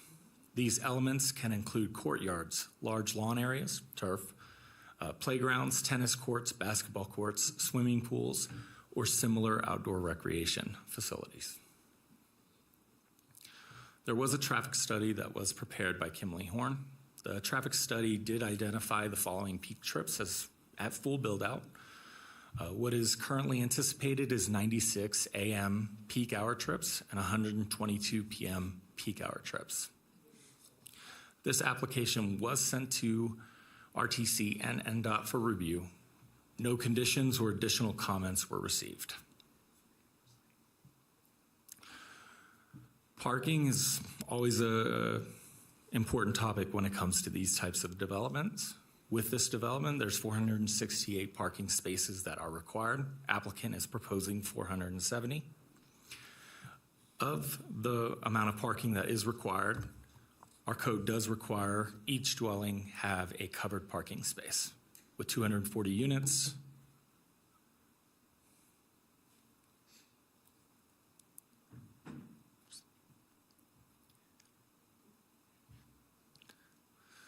With 240 covered units, there are 240 covered parking spaces that are required.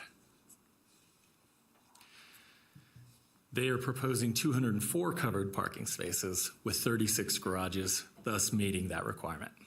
Additionally, they're proposing 28 accessible parking spaces with an additional, with 18 of those being van accessible. So as part of this development, one of the benefits of it is that Chocolate Drive is intended to be paved. And they are intending to put sidewalks on the west side of Chocolate Drive. This is where the modification request for the toe of slope and top of slope setbacks comes into play. Without the modification request being granted, it's going to either increase grading significantly to allow for this roadway to be developed, or the roadway would not be able to be developed at all. Therefore, staff is in support of the requested modification. I've also provided a proposed cross-section of Chocolate Drive, showing you what the anticipated roadway will look like.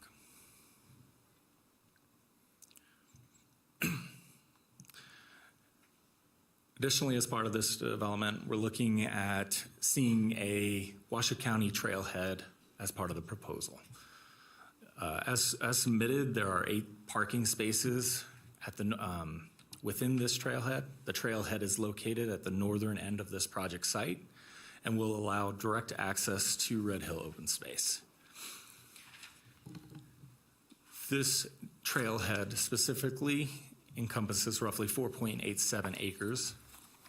And the intention stated by the developer is to dedicate it to Washoe County.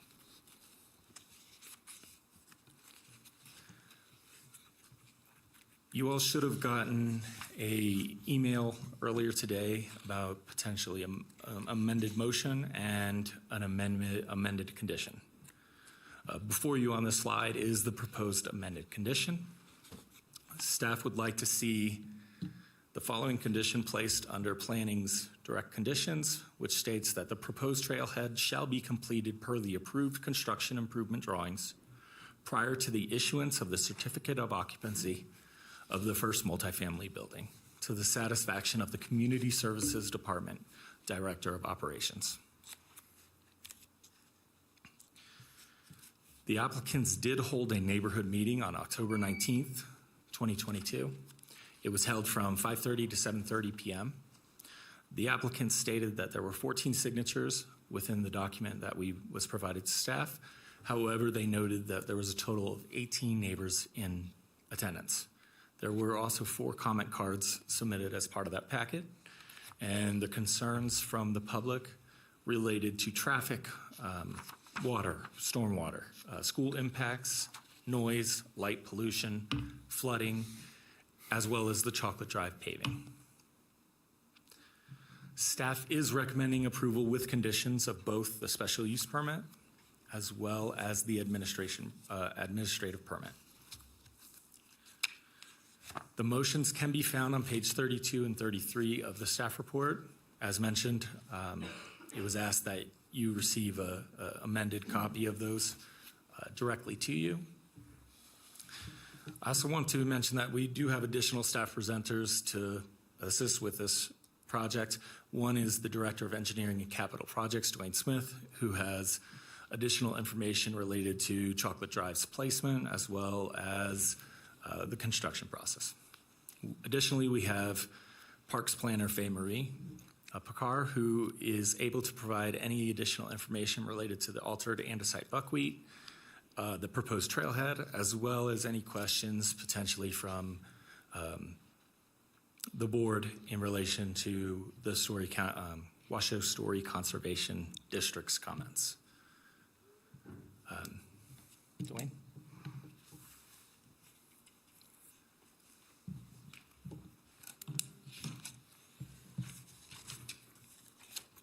Good afternoon. For the record, Dwayne Smith, Director of Engineering and Capital Projects. While I don't have a presentation, I thought it would be appropriate just to share a few comments and first want to acknowledge Chris's presentation. Thank you. I think he provided a lot of the information, so I'll try not to be duplicate a lot of that. But I just wanted to provide a little additional information as you consider the variance request for this project before you today, these 4 variance requests. And as Chris identified, I wanted to kind of talk a little bit more specifically about Chocolate Drive. Currently, Chocolate Drive is a series of access easements. It's not paved. It's basically a dirt road, and it's had some very minor improvements over the years. Since I've been with Washoe County and been in the role that I am, I've received numerous phone calls from residents in the area, concerns, asking when we were going to pave Chocolate Drive, when we were going to provide the kind of the access for emergency service providers that can be relied upon, when waste management would be able to get in there and get the trash cans during certain times of the year. This project is in front of us now. They are conditioned to build a roadway that meets Washoe County requirements, meets the fire district requirements for emergency access as well. And of course, our requirements include pedestrian improvements and amenities. So I think you saw with Chris's cross-section, we've identified the requirement, not an option, but a requirement for sidewalks and also drainage improvements. Let's not forget that a roadway section is not just the paved surface, but it includes curb and gutter, and in this case, sidewalks. The issue at hand with a paved roadway and a series of access easements is a little bit unique for us. Normally, development is obligated to go out and acquire all the required right-of-way for the development of those roadways, those trails, those amenities that are ultimately going to be offered for dedication to Washoe County for ownership. And of course, with ownership goes responsibility for maintenance, repair, replacement, snow plowing, those types of things. But because Chocolate Drive is a series of access easements, and these easements are owned by Washoe County residents, we stepped in to say we would like to be kind of the tip of the spear and reach out to those property owners that live along Chocolate Drive. We wanted to let them know about this project. I think a lot of them have already come to some of those public meetings that you heard Chris mentioning, but also to assure them that Washoe County is not going to take their properties through some type of condemnation action or some type of effort that they wouldn't agree to. So we sent out letters inviting the community that abuts Chocolate Drive, those property owners that own the underlying properties where those access easements exist. We invited them to come and talk with us. We said, we will come out and talk with you. We will talk on the telephone if you want to have a public meeting, you want to have one-on-one meetings, whatever that is. We will do that. Because what we really believe here is there's an opportunity to locate the new Chocolate Drive on that access easement. Now, I want to be real clear, if it doesn't end up going that direction, if any one of the property owners says that they don't want Washoe County to have a roadway on that access easement, because it does require an irrevocable offer of dedication of that easement. So that easement then converts from that privately owned property to Washoe County right-of-way. It requires that.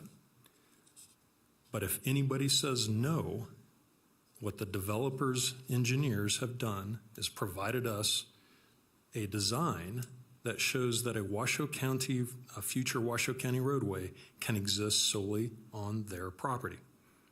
So we're not talking about will a roadway work or not. We're talking about where that roadway is going to be located. Is it going to be located on currently private property that has access easements that were dedicated for the benefit of the property owners and the other community members to travel along that access easement? Or is it going to be located on the Chocolate Drive property? And that's where one of the 2 variance requests come in. So you've got your 4 variance requests that you're considering today as part of your action. And 2 of those variance requests are for that grading. So that's so that at the end of the day, if you approve the variance requests, that roadway can be constructed and meet Washoe County requirements, can be offered to Washoe County for dedication, can be accepted by Washoe County, and can be part of our road network and our inventory. That means fixing potholes. That means plowing snow. That means the emergency service providers can get in RIMSA in a much better, quicker fashion. If you can't tell, I'm excited about this because this, as I said before, I've had a lot of calls with folks over the years. I have a few of them are sitting in the audience. And so we see this as an opportunity, not just for the development, but for the adjacent and associated property owners. So I just wanted to mention to you that the solution exists, and that's what the applicant's engineers have demonstrated to us, that a successful roadway meeting Washoe County requirements can be built, offered up for dedication, and accepted by Washoe County. If the residents choose, and we're in the process of working with them right now, we've heard back from, and don't quote me on these numbers, but I think I'm pretty right about this. 7 of the 16 have already said, yes, we get it. That property has always been a access easement. It's always been a problem. So we get what you're trying to allow this developer to do. Remember, Washoe County's not paying for this. The developer's paying for this. 2 of the property owners have said no. But I really believe that there's an opportunity to explain, because I think that there's also some questions in there. So we're going to be reaching out to them on a one-on-one basis to have those conversations if they want to have those conversations with us. Ultimately, I think that the variance requests in front of you for your consideration today will allow for this roadway to be built on the Chocolate Drive property.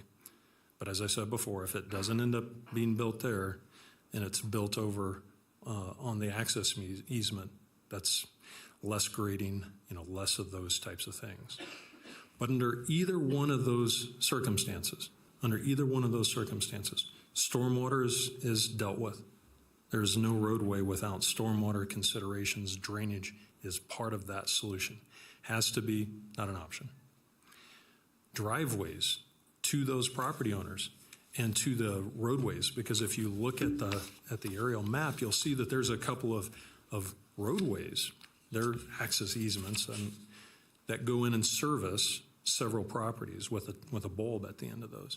Those driveway accesses will be perpetuated with that new Chocolate Drive. So it's not going to be, I don't want anybody to think that there's just going to be a roadway. There's not going to be any curb cuts or returns, that there's not going to be any culvert pipes, that there's not going to be any driveway extensions, so that it can meet up with those existing driveways and with those existing roadways. That would not occur. We are going to make sure that is done. And I have to be honest with you, the developer had already put all that onto the preliminary designs before we even asked. So that's not an issue. The roadway will be paved, of course, with asphaltic concrete. It will meet our Washoe County standards. So I just really felt like that there's been enough maybe confusion and some questions that might come up. So I thought I'd provide you just a little bit of context. So I appreciate you listening to me, and I'm obviously here if you have any further questions. Thanks.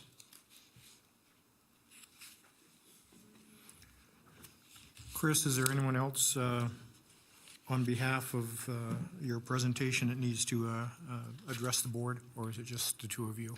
That currently concludes staff who will be presenting at this time. However, as mentioned, we do have Faye Marie, our parks planner, if any questions do arise related to the trailhead or Washoe Story Conservation District comments. Okay, I'll tell you what, we're going to eat the elephant one bite at a time. So while we have you up here, are there any questions for staff or for Mr. Smith that needs to be addressed? This is Rob. Chris, I can't find the traffic study. What page did you put that on? Do you remember?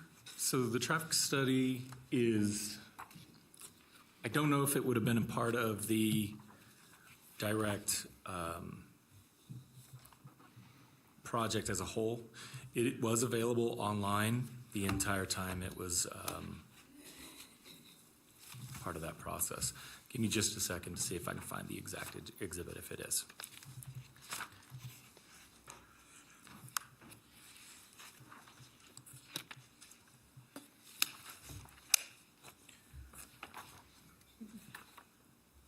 There is an item on page 23 that addresses traffic.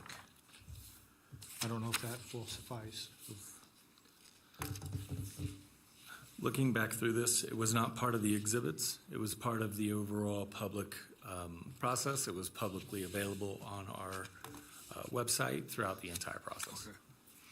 Okay. All right. Yeah, just as a point of clarification, within that traffic, it does say approximately 96 a.m. peak hour trips and approximately 122 p.m. peak hour trips to the surrounding road network. And then it goes on from there. So, Yeah, it just seems a little low compared to how many units they're building, but that's just my personal opinion. All right, thank you. any additional questions, Mr. Stanley? Yes, I have one. Chris, and maybe this is a question for the applicant. There was some question about impact on schools was one of the things that came up in the neighborhood conversation, I think. And I noticed kind of, I don't want to say glaringly, but missing was a response from the Washoe, according to the matrix there, missing was a response from the Washoe County School District, unless I missed something there. You did not miss anything. This was sent to Washoe County School District. We did not receive any comments back related to this project. I'm going to hand that over to the applicants because I do believe they might have. You know, if I may, and this might be applicant as well, do we have any sense of the impact on the schools? In other words, what's the demographic of the folks, the intended demographic of the folks who, reside there? And how many of those might be school-aged children and so forth? So typically that would be handled by the school district in their response. They provide that sort of matrix and analysis. Sure. Again, because I didn't receive anything specifically from them. I don't have that information. Right. Again, I do believe that the applicants will have that information. Okay. Thank you. Are there any more questions for staff before we move on to the applicant Yes. representative? Yes, Kathy Julian for the record. Just one moment. Go ahead. Yes, and this is for Chris. There's a reference to in the public meeting, there were assurances given to the public that there would be somehow ATV access. But when I look at the document, there are conditions evidently put in by the open space people that there would be barriers to off-road vehicles. Can you discuss that dynamic and whether that has been communicated to the public and how? Thank you. Sure. So Chris Bronzik, Washoe County Planning. I don't know if that information has been addressed to the public. However, I do have Faye Marie here who can speak to the requirements for prohibiting off-road vehicles.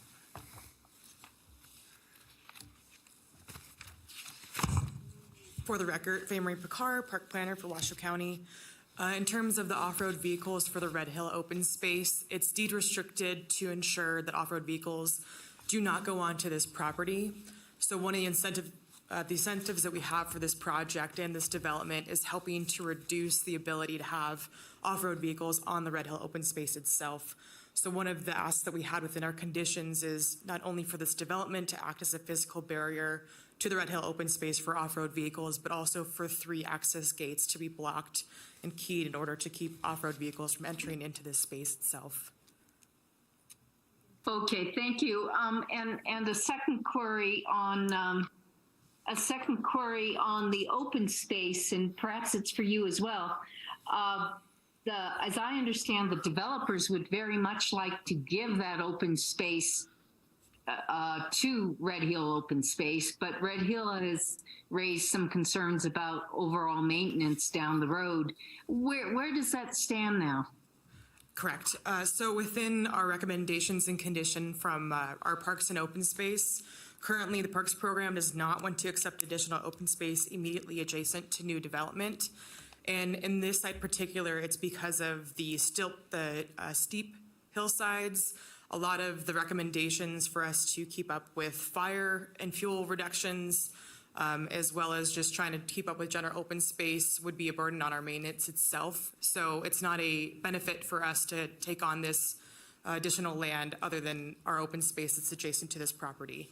However, there is the open space dedication for the trailhead itself with the 8 parking spots and the ability to have accessibility to our Red Hill open space, which is also part of our master plan from 2012 for the Red Hill. So this plan does support keeping accessibility to our trailheads and open space, as well as the future Sun Valley Rim Trail itself. Okay, thank you. And I take it the open space that the developer has identified would remain undeveloped and would simply be there until somebody perhaps wants to take it in the future. Is that your understanding? As far as towards the trailhead itself, or just the open space area? The open space in general. I'd have to rely on the consultant themselves to answer that, but I don't believe there's any indication for that to be developed in the future. Okay, thank you. And Chris can also answer that question as well. So within the, Chris Brunswick, Washington County Planning. So within the actual open space that follows the perimeter of the entire parcel, that's zoned open space. That's also master plan designated open space. So there's no development that could ever take place on there to begin with. So if there's any sort of dedication in the future, the only way it could go is to Washoe County, which at this time, that's not the way Washoe County is trending.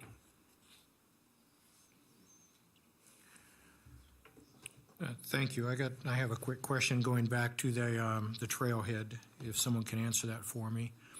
I was out there at a site inspection today, and I noticed that on 5th Street, as you get to the top, that's a very large opening at 5th and Chocolate. It looks like that's where everybody goes into the open space area. If we block that off and you can't get your ATVs or motorcycles up there, are we creating a problem by just shoving them somewhere else in which they'll find access? So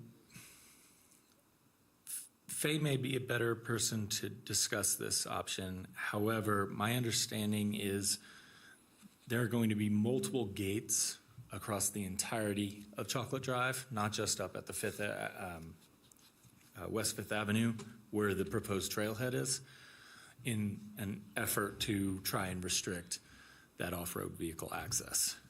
Faye, do you want to provide additional? For the record, Faye Marie Picard, Park Planner.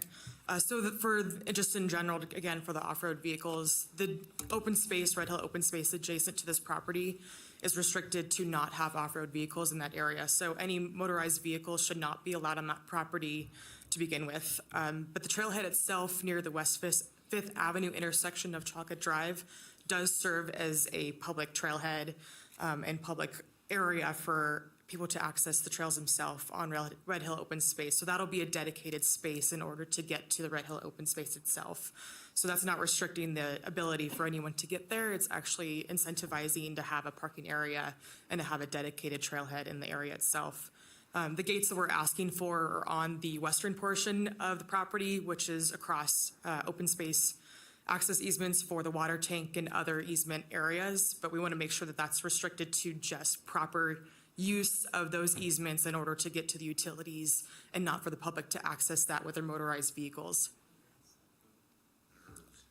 So as a point of clarification, if I was an off-road enthusiast and I brought a vehicle or a motorcycle up there from 5th Street and Chocolate, would I be able to get up and access the hills from there?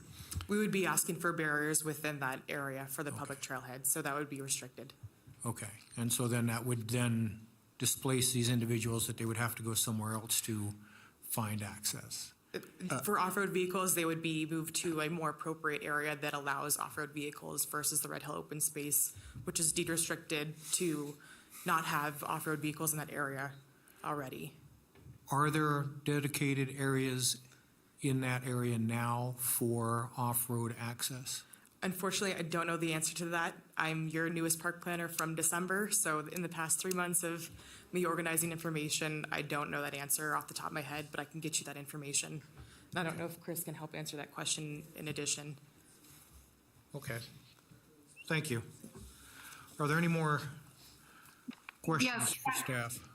Yes, Kathy Julian for the record. Sadly, I do. On schools, where is the nearest school? How far from the location? And the sidewalks, what is the path that will take the kids to the school? And third question would be, in the public meeting, some people complained that there would be problem with traffic going from Chocolate Drive to Sun Valley Boulevard through their unpaved access roads. Can you address how that is being addressed? Thank you.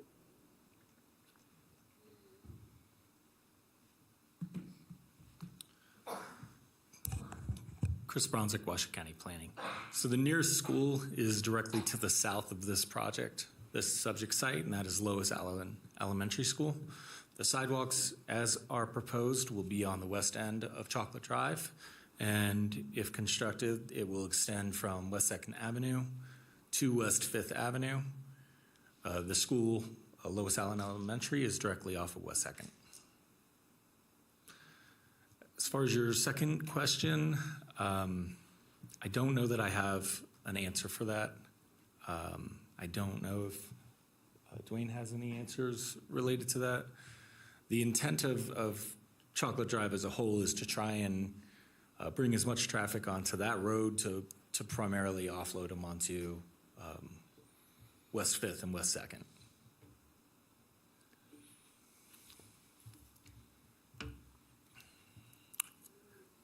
Thank you. Okay, thank you. Are there any additional questions for staff on this? Chris, this is Rob. For a point of clarification, is it your understanding that the property behind this development on Red Hill is closed to motorized vehicles as it stands today?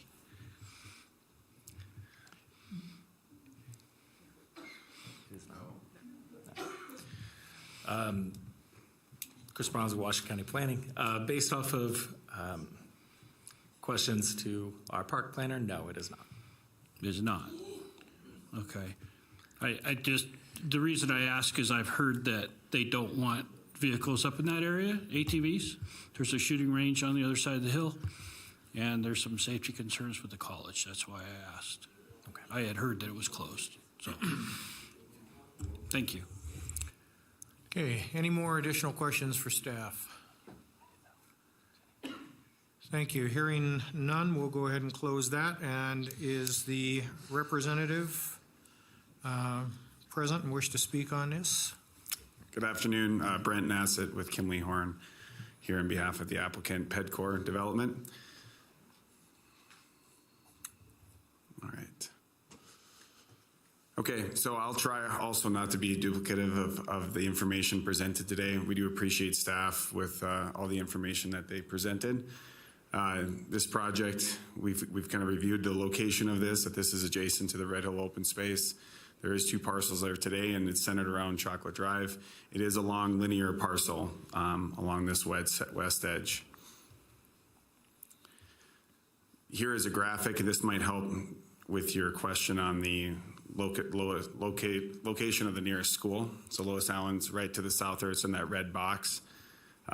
There will be, and we'll get into it a little bit here, Chocolate Drive will have a sidewalk along the west edge, and that will provide some connectivity for the development and the area to allow pedestrians to traverse this area. We've talked a little bit about the open space and the trail system to the west, and I'll get into the trailhead later. And then I guess one more note, Sun Valley Boulevard. So there is some questions about where Sun Valley Boulevard is at relation to the project. So 2nd Avenue, which is the location on the furthest south of the development, is a paved road. This will be connecting to that, and then Chocolate Drive is to the north. There is a section of road that we are looking at to pave portions of 5th Avenue. But 2nd Avenue in the south will be the main paved road that this will connect to, along with Chocolate Drive. The staff went into some of the planning that went into this with the rezoning. So this rezoning went through master plan and regulatory zone amendment, and that was approved on June 28th. And then there was a conformance review done on August 31st, 2022. And so this project is in conformance with that master plan and the Sun Valley area plan, and it is zoned appropriate for the development. The one note I'll make is the current zoning is 21 units per acre. The development itself right now is obviously proposing much less than that, 21 acres per development over that 40 acres that it could develop. Here's some pictures of the existing development. This is really around Chocolate Drive that we've talked a lot today. It's an unpaved road and you know, a minimally maintained road that, you know, this project will immediately improve. So the project request today, so we've already went through the zoning request before. The project request today is this administrative permit to allow for the residential component, and then a special use permit for the major grading. If you've been out there, there is some terrain challenges, as most land that's available in Reno has, or in the Reno metro area in Washoe County. And so this one's, you know, not unique in that nature. It does have some terrain that we're working with. So the proposed project, here's some more renderings. There is 240 units. Maximum height 32 feet. So in your staff application packet, one of the things that we looked at was view sheds, and we were asked to review what this view shed would look like. You know, these are 2-story multifamily residential structures. They're not 4-story, 5-story. They're 2-story capped at 32 feet. So those view sheds that are in your packet kind of display what you would see as you're coming away from the development and you look, you know, back towards the open space, and you'll see the limited, you know, amount that you can actually see of this project from those vantage points. There is going to be a considerable amount of site landscaping around this project to kind of dress up the impervious areas, the parking, everything else around it. And again, some of those primary entrances we already talked about a little bit with 2nd Street. So the proposed project, I'll kind of get into a little bit on a rendered plan here, kind of give you a visual of the project a little bit more, but it does have several amenities in and around the project itself. We'll center in around the trail access. I think that's an important amenity on the north side of the project. And then there is common open space, you know, in and around the project. It does meet the parking requirements that the county has asked us to meet. 468 spaces were required. We're providing 470 spaces. Okay, so here's the rendered plan. So again, long linear parcel, as you can tell, not very much depth. It's a unique project in that we have almost essentially duplicative infrastructure in terms of there is a interior circulation road where parking will be, and that's how residents will enter and come into their development and park in their locations and in their garages to access their residence. And then there's a completely separate public road, which is Chocolate Drive.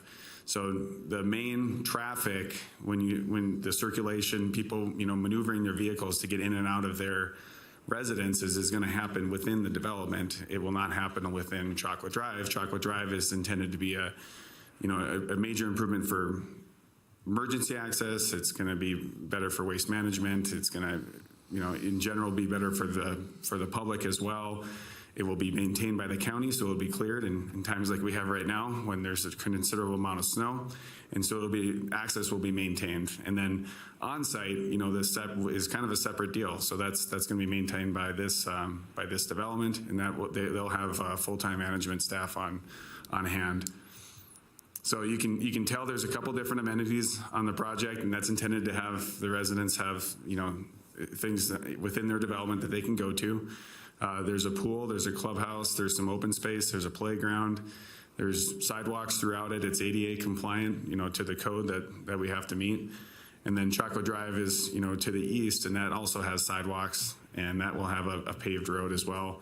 There's a considerable amount of stormwater management, and I'll kind of get into a little bit of an exhibit about how, you know, one of the things that we heard about during the neighborhood meeting was flood control and some of the, unmitigated runoff that comes down from the hillside. So, that comes into this neighborhood, and this neighborhood development's going to handle that and then, convey it elsewhere.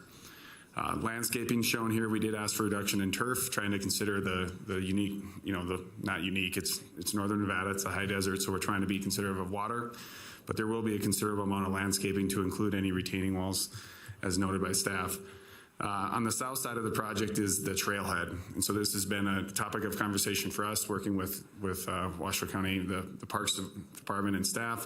And so that trailhead is part of this project, and it's on the south side of this project, and there is access to this, and there's a considerable amount of grading to make that happen, and then some drainage that we have to work through as well. Here's a way less cool picture of the site plan, a little bit less color, but it does show, in dark shading some of the roadways, especially of how people will come in and out of this site, how residents will access it, as well as the public. So you can see there's essentially two different avenues here. Again, residents are inside their development, maneuvering in the development, and then there's a separate, essentially roadway.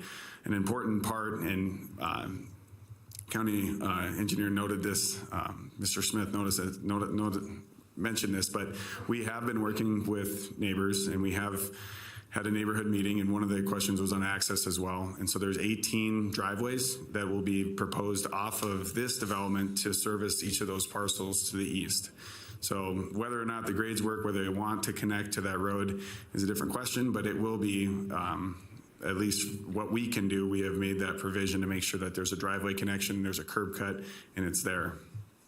And so that's all along Chocolate Drive to service the residents to the east. Okay, so the slope analysis. So this really starts to tell a little bit of the story of the hillside that we're working with in terms of the grading. So the areas in red are significant grades. So those are 30% more or greater. So that's a pretty steep slope. So most of our project avoids these areas. It's not very advantageous to anybody to get in there and try to grade any of this out. There is some pockets where we do touch it, but the majority of the project resides in less slopes than that. But it is a steep slope development. Okay, so talking about community benefits. So affordable housing is obviously a big part of this project. The paved Chocolate Drive that we've talked a lot about today, it's improved emergency services, the waste management, utilities.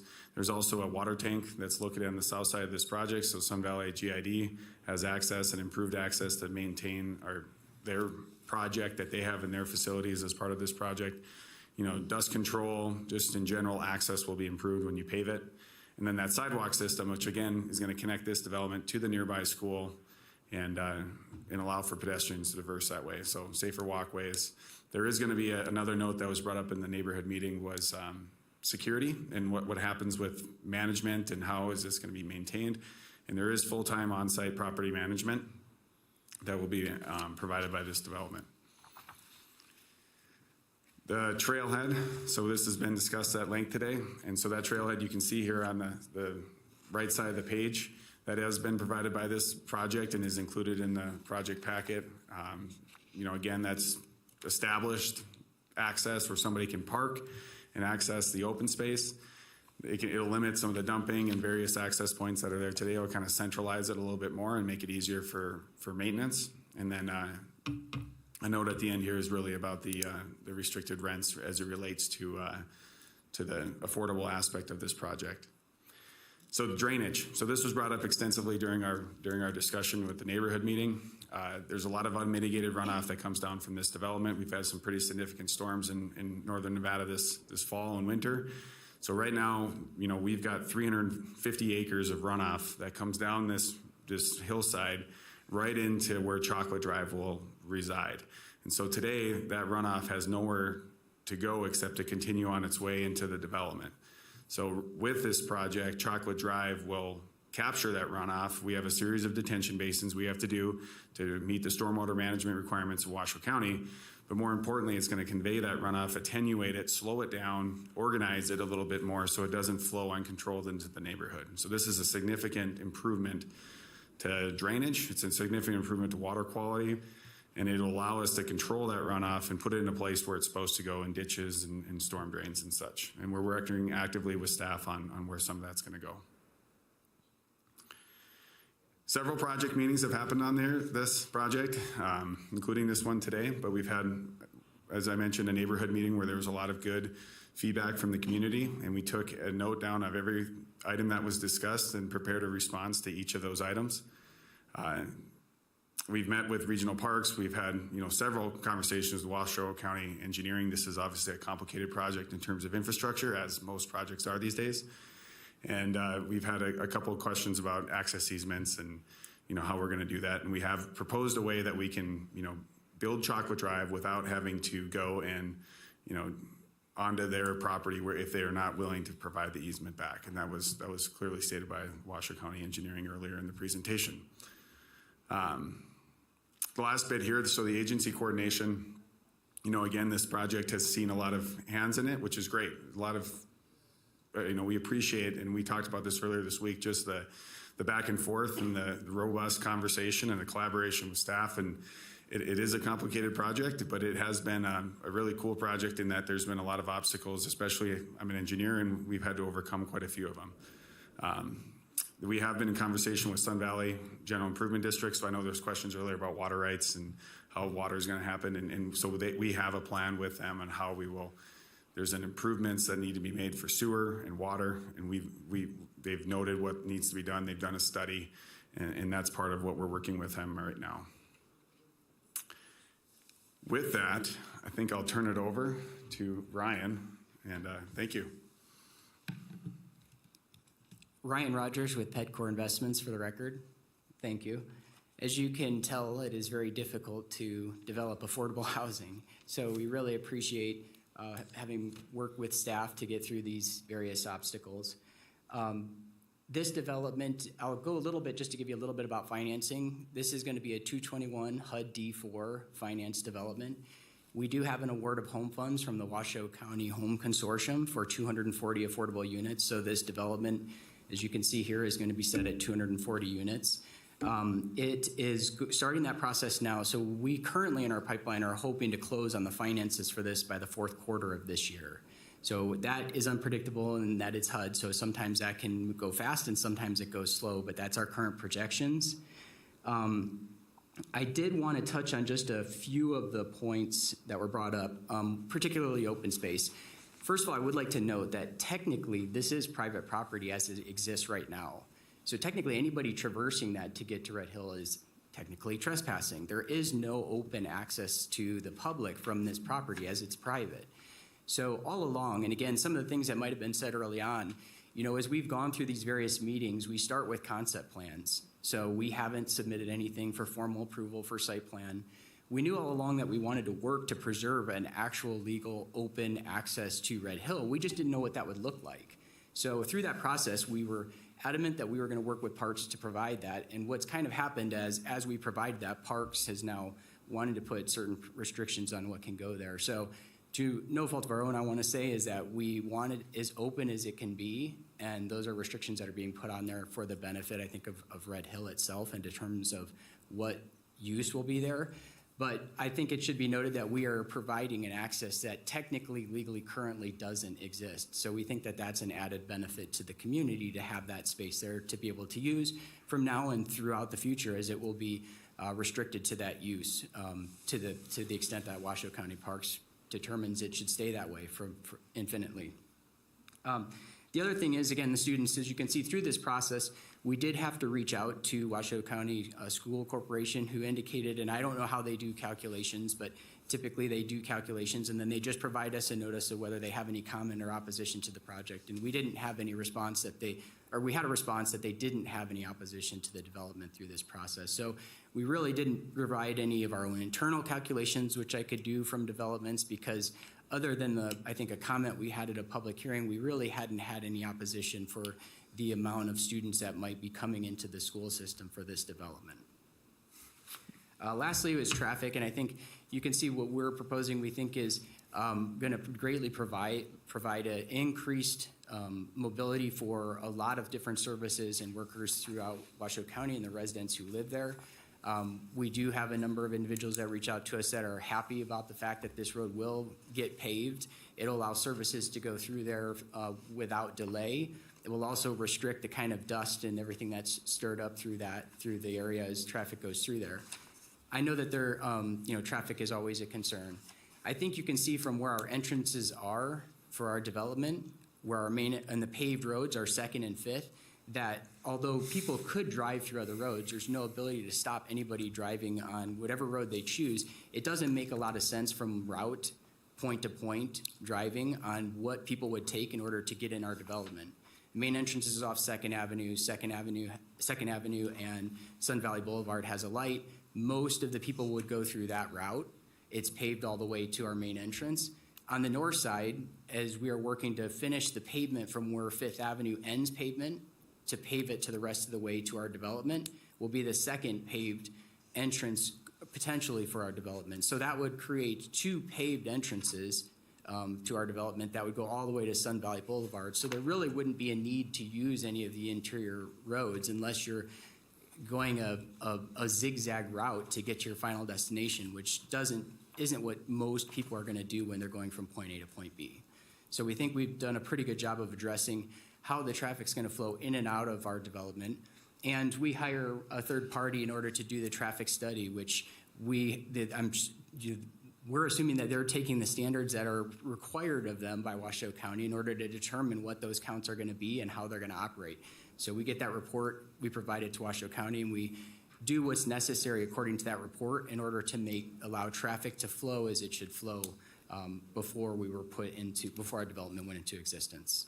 So again, I'm Ryan Rogers with PEDCOR, and I'll be here for any questions you might have. Thank you. Thank you. Is there any questions for the applicant? Mr. Stanley.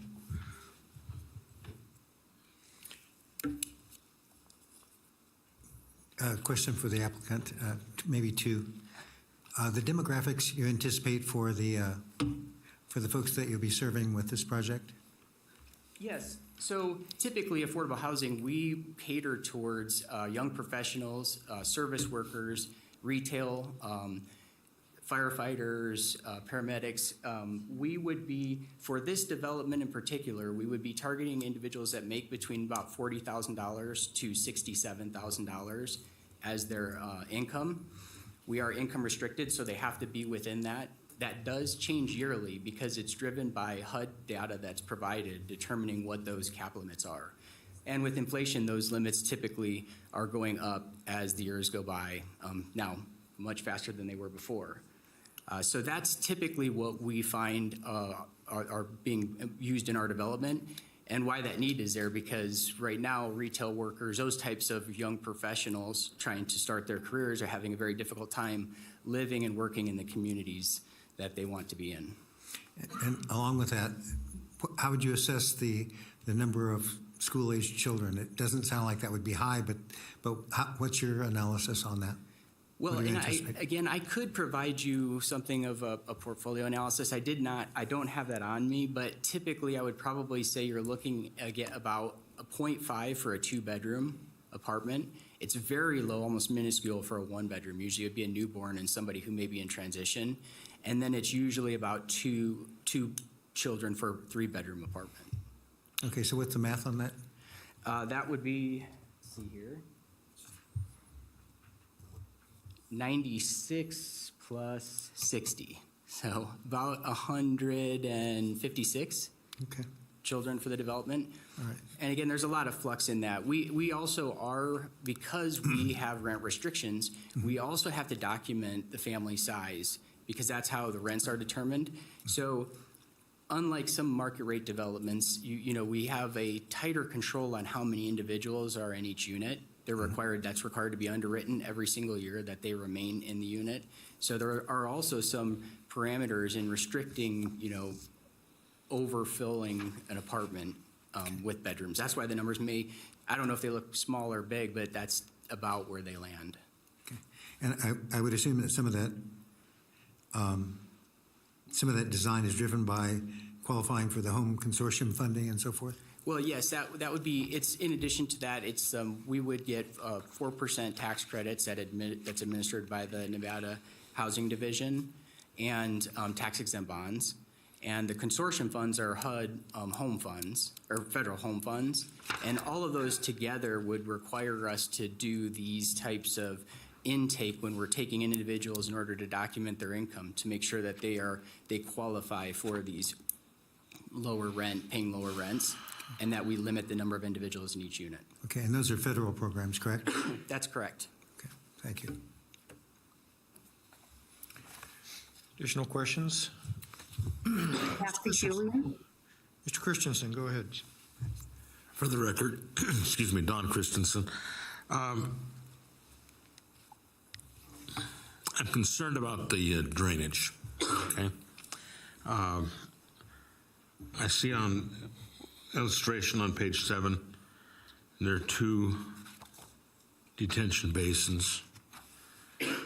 I'm concerned about ownership and maintenance of the stormwater infrastructure. I have a lot of experience in other projects where that becomes a real burden potentially on the county. So this is a project, tell me if I'm wrong, this is a project that is wholly owned. It's not a condominium where it's going to have multiple ownership. Is that correct? Excuse me. Yeah, it's one owner of the entire development. Is that what you're saying? Okay, so they're responsible for ownership and maintenance of these drainage ponds or basins and the associated drainage. For on-site, yeah, for the on-site, for anything that's on our site. So for our loan, we would be vetted by HUD. HUD has to vet our, development to determine what, not just them, but also an equity group. Okay, pardon me, use the microphone, I can't hear. Sorry, Brian Rogers with Petcore Investments. So things like cost of maintenance are typically vetted by our lender and the equity group that would come in as part of the partners of this development in the ownership. So the things they would look at are, what is the potential future cost of maintenance? So typically we'll have reserves and all kinds of different things that we will have to consider in our budget in order for the upkeep for different parts of the development that we need to maintain throughout the ownership period. Yeah, and Brent Nassick, Kinley Horn. So one note about the maintenance, there is a Chocolate Drive component to this that Mr. Smith and staff noted earlier will be a county road. So there's some county-owned facilities within that right-of-way, but everything outside of that, such as the detention basins that are on the site, will be privately maintained. And so those will be worked through with staff as part of our grading permit and part of our stormwater management permit, and those will be privately maintained. That answers most of my question. The last part of that would be the outflow from these basins. Where does that go? So right now, as you know, like the full hydrology study, so when we looked at this, everything's coming down the hillside and it's coming straight into the development. So we're going to capture that in a series of channels and storm drains, and it's going to get funneled into these detention basins. The outlet control structures will control that runoff to release it to a smaller rate, so these ponds will stage up, and then it's going to head mainly to the north is where the drainage will go. And we're working through with the county on how the capacity of that system that we're putting into, and evaluating, if there needs to be changes to that system to allow for greater capacity. It's certainly directing runoff away from the development or from the existing residences. And on the west side of Chocolate Drive is where all the ditches and stormwater management facilities are, and then it's taking the runoff to the north. So it's safe for me to infer that this is definitely a stormwater improvement where the water isn't just going to flow into the neighborhood as it has in the past. So there is going to be eventually a connection to the existing county stormwater system. Yes, and part of the project, what we've done now is we've identified the hydrology, we have identified the stormwater management. When we get into final construction drawings and final improvement plans, the county will review our stormwater calculations, the capacity that we're showing. We have to show conformance with the code in terms of how much we're releasing versus how much is allowed, and then where that's going. And so there's going to be a additional scrutiny after today, a lot more scrutiny. Right now, we haven't provided a full drainage report yet because it's not necessary at this stage, but we've done a lot of the calculations to identify it, the infrastructure that's going to be required. And so when we get into final grading plans and final improvement plans to include Chocolate Drive, there's going to be additional calculations that show where this runoff, how it's being handled. So. Okay. Hi, Ariana Wolf for the record with Kimley Horn Engineering. I have worked closely on this project as well, and I did want to say a little bit of a clarification. There are 2 on-site detention basins. Those were designed simply to offset the detention that is coming from the actual development. As we continued working with Washoe County, we had to decide to help offset additional runoff that was just going completely unchecked into all those properties. And we actually worked with them to size 2 additional basins more south of our development that have nothing to do with the on-site development runoff, but just to help capture some of the flow that's going in so that we can help maintain and just significantly improve the stormwater that's going out there right now. I will say it is a massive problem, and we've looked at this closely with Washoe County. We've done site visits, field visits, and we haven't even done a drainage report yet. So we have looked at this very closely, and this will not solve everything. It is a huge problem. However, we are working with them, and this will be a significant improvement. Thank you. Thank you. Thank you, Ms. Julian. I believe you had a question.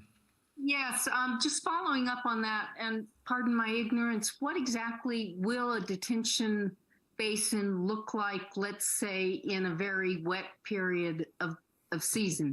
What will it look like physically?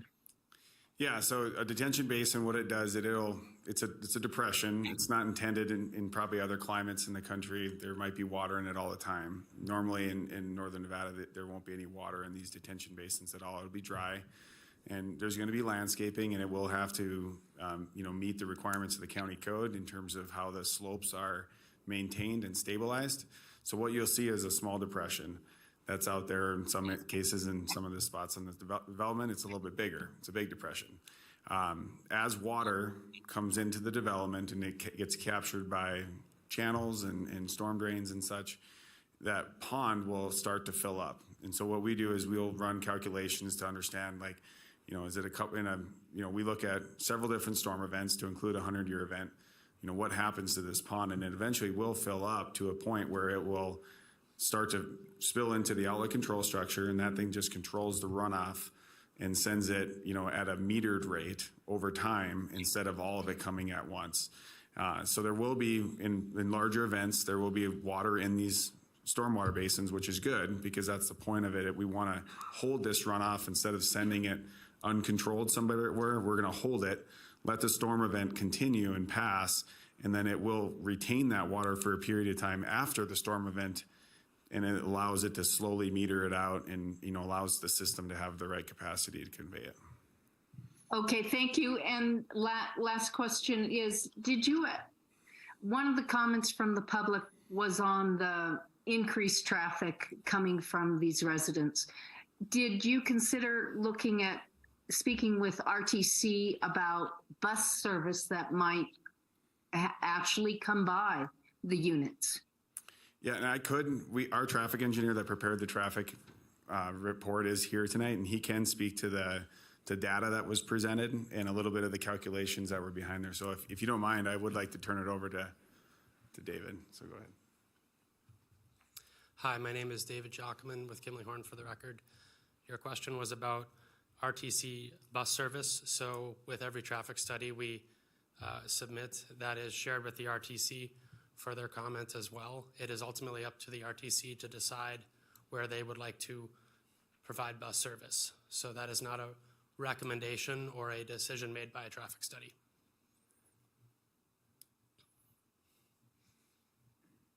Does that answer your question? Yes, thank you. Thank you. Are there any more questions for the representative. Mr. Chair, before you go to public comment, if I could ask Ms. Picard to stand up and clarify one of the questions asked by the board regarding the off-vehicle traffic. Thanks. Absolutely. Thank you. For the record, Faye Marie Picard, Park Planner for Washoe County. I misinterpreted the question that was asked earlier, so I do want to clarify my response. I believe the question is if there is a legal document that's restricting off-road vehicles for the Red Hill open space, and that is correct. Washoe County received this land from the American Land Conservancy, and a deed restriction of prohibiting the use of off-road vehicles on the Red Hill open space is in play. So legally, we're not wanting to perpetuate any illegal activity on the Red Hill open space itself. I thought the question was more towards, is there physical barriers that are out there right now restricting the accessibility to that area? And that answer is there's limited physical barriers currently on that open space area. But in general, this is a illegal activity on the Red Hill open space, is the use of off-road vehicles. If that clarifies, if I can restate that at all, let me know. And then just one more comment that I do want to state too. Washoe County is interested in having an easement dedicated to ourselves for parks and open space in order for that trailhead. Just want to make sure that that's also clarified as well. And let me know if there's any other questions. Thank you. Are there any more questions for? Sure, Mr. Christensen. Courtney, is that correct? Forgive me. One really quick question. My hearing is not the best. Did you say that off-road vehicles were illegal use? Does it exist now, or an illegal use? It is an illegal use, so it is not allowed. It's prohibited on the off-road. The use of off-road vehicles on the open space area is prohibited. Perfect. Thank you.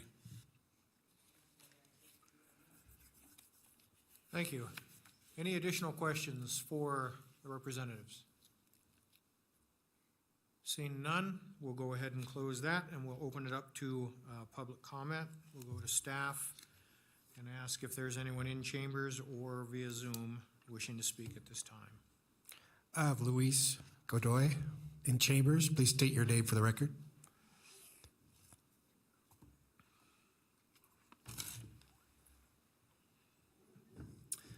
Good afternoon, Luis Godoy. Sorry, my mouth is dry here. Just want to speak really quick. One of the things, and I appreciate you guys being here, long day for you guys. One of the things I brought up, and this proves the point, we're fighting a giant here. They have money, they have resources we can't do. I brought up regarding the andesite buckwheat, Eragonium robustum. I spoke with Janelle Johnson I had an email with Dr. Borachini as well from the Nevada Division of Natural Heritage, who brought up concerns regarding this and stated and sent them to them saying that there is this buckwheat on there. Reasons I bring this is I'm a native Nevadan, born here. One of the things that brings Washoe County, one of the things notable for are certain species like this found in certain spots, Red Hill, bases of Peavine, and up in Virginia City. One of the things that Dr. Weisberg at UNR, expert in this also, he said, he did a previous study, said development of all stressors in comparison to fire or drought is actually the biggest concern on that. Just because it's not, maybe like they mentioned, it's not on the land, around it, surrounding, all of this development affects it. So I'm just mentioning that. And it was brought up previously by the previous commission or the planning commission, who they're the ones brought it up and actually denied the rezoning. One of the things I want to mention also is with regards to the detention. I know there's earthquake fault lines on there. If I saw some of these plannings, there's 2 earthquake fault lines along there that are going to be built or disturbed somehow. I'm not sure. I'm not a seismologist. I'm a scientist now, but I do think that when you start building and messing on land, it is going to affect earthquake fault lines possibly in a certain way. And if these water detentions are there, where's the flooding for us residents that now live, downstream of these? They have landscaping going on and everything. We're already taxing our natural resources here in the desert. And I'm going to speak briefly as an former EMS person. When I was working back 15 years ago, we were taxed in the hospital. Increasing population is just only going to tax our first responders, law enforcement. They mentioned they have money and allocations and everything. Again, we can't fight it. That's why they have all this, people here. I'm taking time out of my PhD. I do life-saving research on cardiac function. I'm taking time out of that to be here because that's how important this is to me, to be here, to speak on behalf of everybody. I've read reviews on Pedcore online briefly, all negative with regards to property management, the way they run, the people that live there have all complaints about them. How is that going to change now? And even people that work for them have mentioned how bad this corporation is. This is our community. Please protect it. Please listen to the people. Please listen to your community. Please save Sun Valley.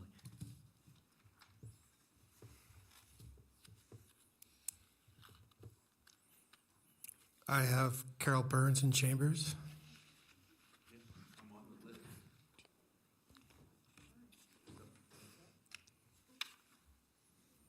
Please state your name for the record, Carol.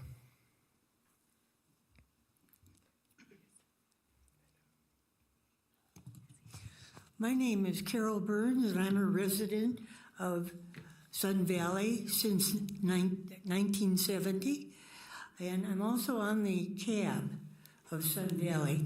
I would like to start out with the master plan for Sun Valley. The vision of Sun Valley was to manage growth and its associates' impacts on Sun Valley. Sun Valley, open vistas of the surrounding ridges and public lands managed by BLM and Washoe County are an important characteristic of the Sun Valley planning area. Retaining these lands as open space and continued access to these lands is paramount to the valley's character. To maintain open vistas of the surrounding ridges and hills and minimize the visual impact of hillside development, structures shall be located to eliminate or minimize silhouettes against the skyline. I read this to the Planning Commission when we started on this, and this is when they denied this proposed development. However, the county commissioners approved it because they said we need low-cost housing. I don't think $40,000 to $60,000 a year, that doesn't seem like low-cost housing to me. But I would like to mention, we're talking about the buckwheat up there. In the original development plan or proposal that was before the Planning Commission, there is also a bat cave up there. And of course, if this development goes in, that's the end of the bat cave as well. The last two approvals, one August 21st and the other one, we never heard anything about it, or we would have been there. Like I say, this was approved by the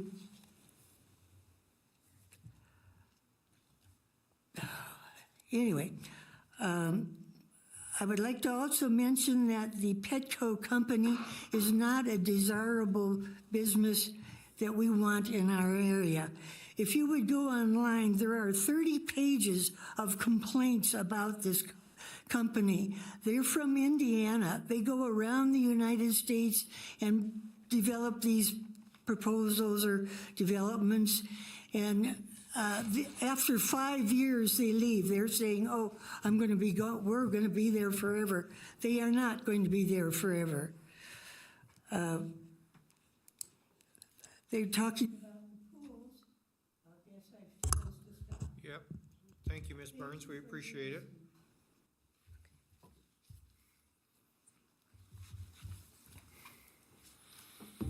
I have Mark Newman in Chambers. Please state your name for the record.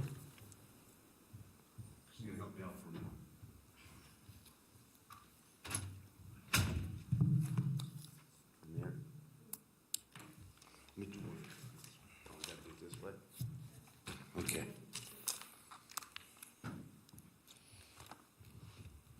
Will work better this way. I don't know. For the record, Mark Newman. I'm a Sun Valley resident. I'm also a resident of Washoe County for better than 60 years, and I've seen some developments over the years. My father was a contractor. I made my living on construction, so I'm not against construction. I just like to see some construction done properly. As you can see here in the picture, this is the proposed development. Right down here is 2nd Street, and right here is where the elementary school is, and here's the existing water tank that's going to be servicing this and most of that neighborhood. As you can see through here, there's all kinds of trails, and the main runoff comes down. It's going to be coming down right through their main project. As you can see also with their black arrows, they have one coming off of Chocolate Drive, where Chocolate Drive continues all the way to 7th Street. You have 5th Street, you have Gifford, 4th Street, and 2nd Street. 2nd Street, they're claiming, is going to be the only entrance because it's the only one that's paved all the way through. This is what worries me with people walking to the bus stop and any of the children that need to go to Gifford Park to play at Gifford Park, play baseball or anything else. Right here is where you're coming through and they're exiting. Their exit to their, this whole entire complex exits right into Gifford Parkway. Gifford Parkway is a little tiny dirt road right now. The only one that's actually wide and paved with sidewalks is 2nd Street. 4th Street, 5th Street are not paved, very wide, and nor do they have any kind of a sidewalk on or any access. So anybody leaving these apartment complexes and walking down any one of those streets to get to the bus stop on Sun Valley Drive, gonna have a major problem, because if you got emergency vehicles coming up, you have to almost pull into the ditch as it is right now. Those roads are gonna need to be improved. And finally, on this one here, you can see where on the top of their color right here, you can see where the main runoffs through all of those ditches. So all the main runoffs are already going to be going right into their apartment complex. When they talk about traffic at 96 cars per AM and 122 cars per PM, but they're putting parking spots in for 470 cars. That's only 218 cars that they're talking about doing any traffic. I don't know about you guys, but when I go to work and I came home from work, I generally go out again. So now you're talking about an extra trip, and they're talking all of it just going on to 2nd Street. As Sun Valley Drive as it is now in the morning, it backs all the way up to 4th Street.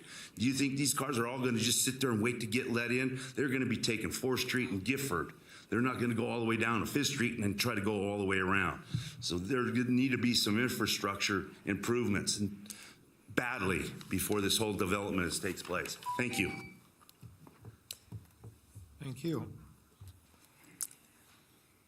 There is no further public comment in chambers. Via Zoom, I have Kathy. If you could please unmute and state your first and last name for the record. Hi, yes, I'm Kathy Simeon. I just want to ask, have any of you gone without having your garbage picked up for 5 weeks? I have. I have. We don't have garbage picked up because Chocolate is a muddy mess, number one. Waste Management comes out, and because it's a muddy mess, they will put containers out on Gapford on 5th. And then people in Sun Valley will put all of their trash in those containers. We can't put our trash in there. We can't get medical people come out. I can't get, utility people to come out. It's ridiculous. And I am all for this plan. Thank you very much. Thank you. And we do have one further public comment in chambers. Miss, if you could please state your first and last name for the record. Yes, please go ahead.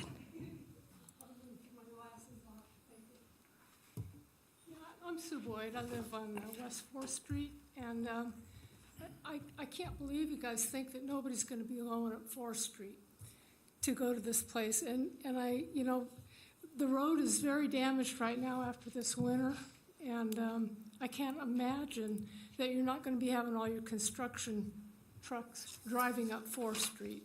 And it's a mess as it is, and this whole thing is just unbelievable. And the security issue that they brought up, he spoke to the security at the project and then said there would be 24-hour management on the property. But there's not going to be, I think we addressed this at another meeting, there is no security on the project. So, there's a lot of illusion going on here, and this is a huge project. And I don't know if we need to put a sign at the bottom of the hill. This is a private road, no construction vehicles, to protect that road, or is that going to be taken into consideration, the people on 4th Street? I see now they're going to do 5th Street. I mean, I would just assume the whole project went away, but we voted that way initially, and then, of course, the commission overrode that with a acceptance. So very, very discouraging to be railroaded, but it happens a lot. So thanks for hearing me. Thank you. I believe that concludes our public comment in chambers, and I have no further hands raised via Zoom. Okay. Thank you. We'll go ahead and close public comment and bring it back to the board for discussion. I do have one quick question. Maybe Mr. Rogers, if you can come up, maybe you're the right person, or maybe your traffic representative. If you're going to have 240 units there, I want to make sure I understand this. Are you going to have at least 2 ingress and egress locations, 5th Street and 2nd Street? Or are you looking at moving all the traffic when they leave onto 2nd Street? I believe in the plans from the traffic report, it's all coming out of the Second Avenue, what we would call entrance. That's the main entrance for the clubhouse. The 5th Avenue would be a second emergency access right now, and we would be paving that road from where Chocolate Drive, as its completion, would go to the 5th Avenue that is currently paved. So traffic would head from our development, all have to come out towards the south portion and head to 2nd Avenue. Is there, I'm going to ask this straight up, is there room for consideration to at least have 2 exit points, 2nd and 5th Street? I'm not sure about that in the plans. Because to be honest with you, and just as it stands at this moment in time, for all of the residents to come out onto 2nd Street and go down 2nd Street, that's a lot of congestion going down there. At least if you have 2 locations where they can decide which direction they want to come out to. 5th, which is a larger road. I drove the area today, so I'm familiar with it. And at least if you go down to 5th Street, you can definitely get out onto Sun Valley. And if you go down 2nd Street, you can get out onto Sun Valley also. And actually, both streets, I know there was some sort of discussion earlier that 5th Street's not paved. 5th Street is paved, and it ends right there at Chocolate, just like 2nd Street does also. So I would be more in favor of allowing at least 2 points of entry and exit from your development rather than trying to push everybody right down onto 2nd Street. But if someone can answer that question for me, maybe I got it wrong, and there is going to be 2 ways to get in and out. So. Yeah, Brent Nassett with Kinley Horn. So we are not restricting access onto 5th. The traffic study evaluated vehicles going to 2nd because that was the likeliest path of travel when you looked at the distribution of traffic. But there is not a restriction from residents leaving the development to go, as we mentioned, anywhere, really. I mean, any of these roads could be used. They will likely take the path that is going to be the quickest, which is likely 2nd.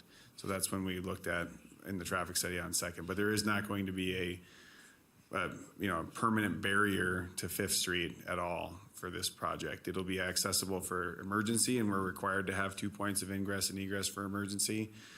So that's there for that. But when we look at the evaluation of 2nd, that would be the most likely thoroughfare for vehicles leaving and going back to Sun Valley Boulevard.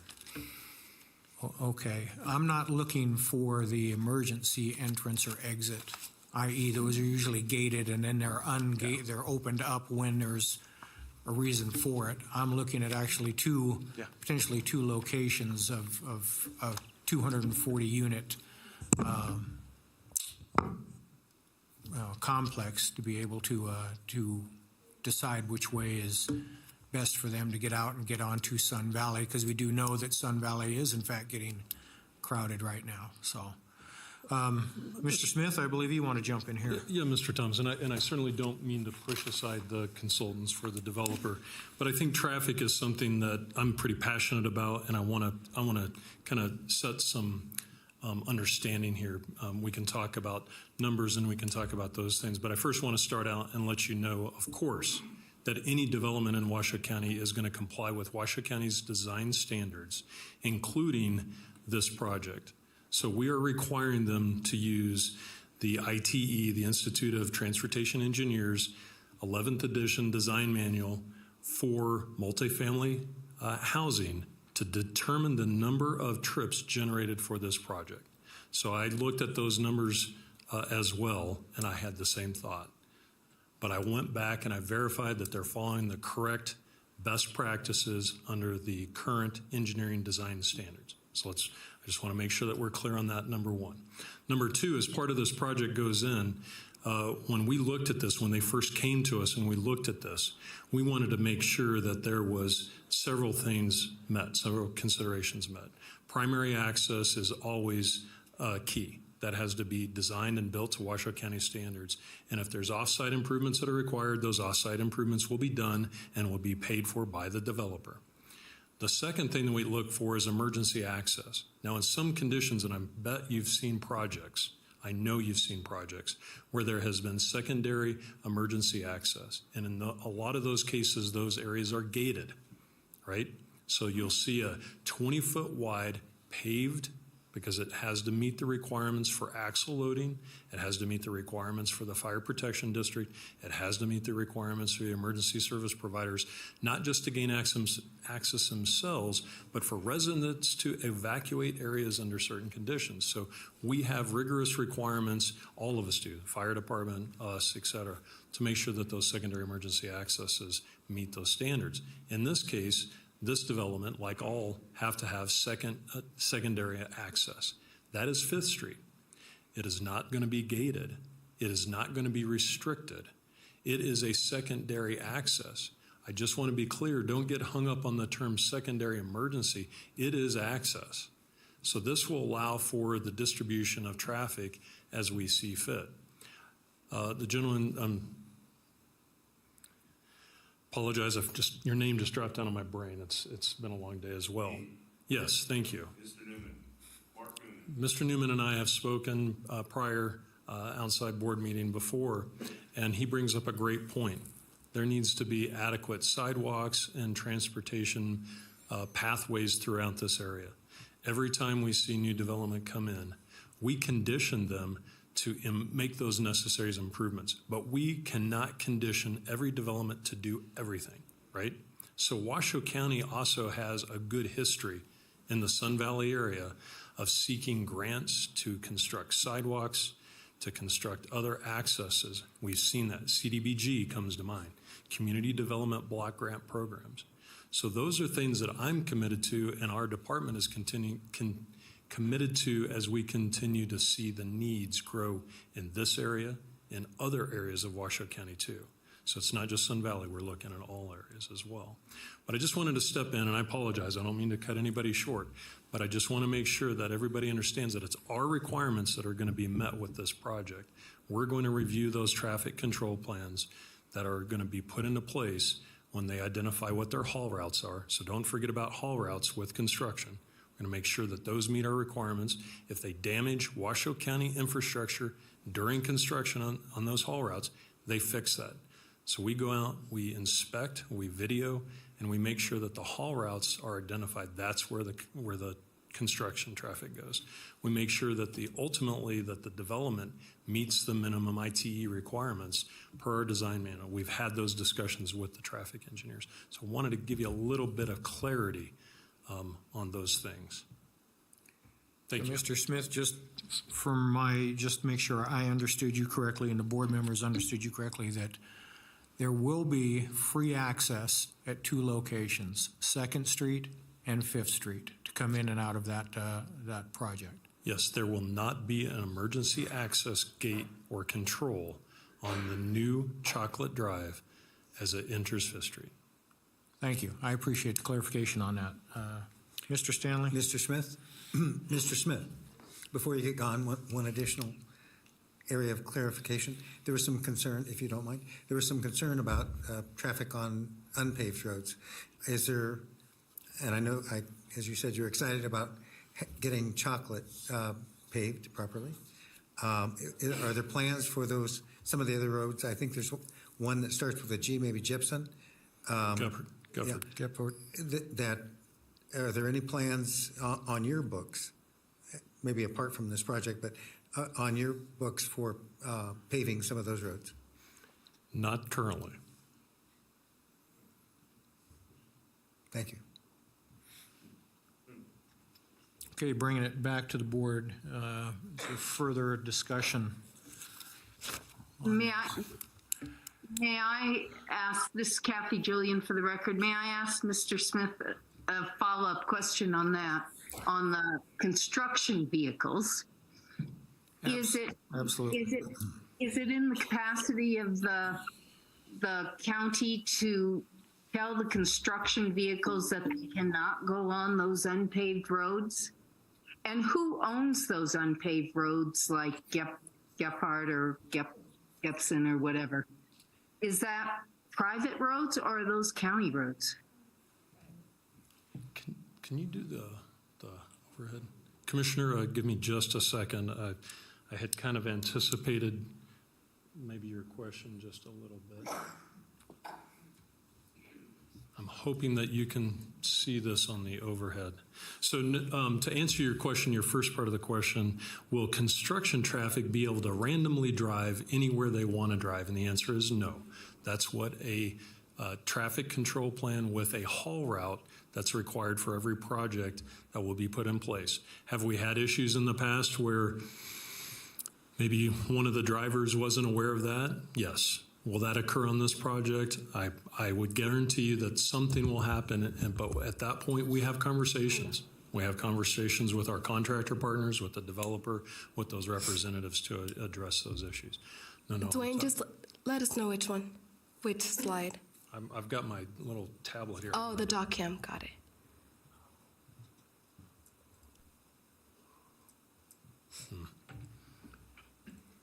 That's the best we can do. Commissioner, I don't know if you can see that. Well, that helps a little bit. So right here on the edge, this is the project, right? And this is the existing easement, which is Chocolate Drive, the dirt area. This is 5th. This is 2nd down here. You can see how 2nd is blue, and you can see how some of these other roads are blue, but you can see where Gephardt stops here, and it's not blue to the west. Blue represents Washoe County-owned roadways. So those are the roadways that are in our current inventory. Those are the roads that we repair. We clean the roadside ditches, we plow snow, we do all those things that are expected of the community because those roadways are built to Washoe County standards, so therefore we can accept them. The other dirt road areas in here are also access easements, just like Chocolate Drive is. So those are not part of this project. And Commissioner Stanley, you asked me, do I have any plans or does Washoe County have any current plans to do any paving through these areas? And like I said, no, but it doesn't mean that we haven't and continue to look for grant opportunities and funding sources and other ways to make improvements to our communities. Because this is an area where we have a pretty good history of it, but there's a whole lot more that we could do. I hope that helps answer your question, Commissioner. Thanks. Okay, bring it back to the board for discussion. I think it's a good project. I know there are some drawbacks, and there are with everything, but we need affordable housing. And county commissioners and regional and everybody has already changed all the zoning. I have no hesitation in approving this. Thank you. Mr. Christensen. I concur with my colleague at the end of the podium. I've lived in this area for over 40 years. I've watched Sun Valley expand and contract in its growth, and I heartily agree about affordable housing. And I'm quite familiar with this particular location. I think this is a quality development that will enhance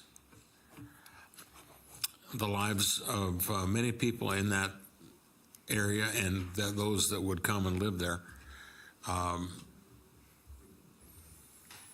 This is probably the very edge of the development for reasons of the topography, but I think the developer and the owners have pretty well addressed the drainage problem, which is always a problem in our desert.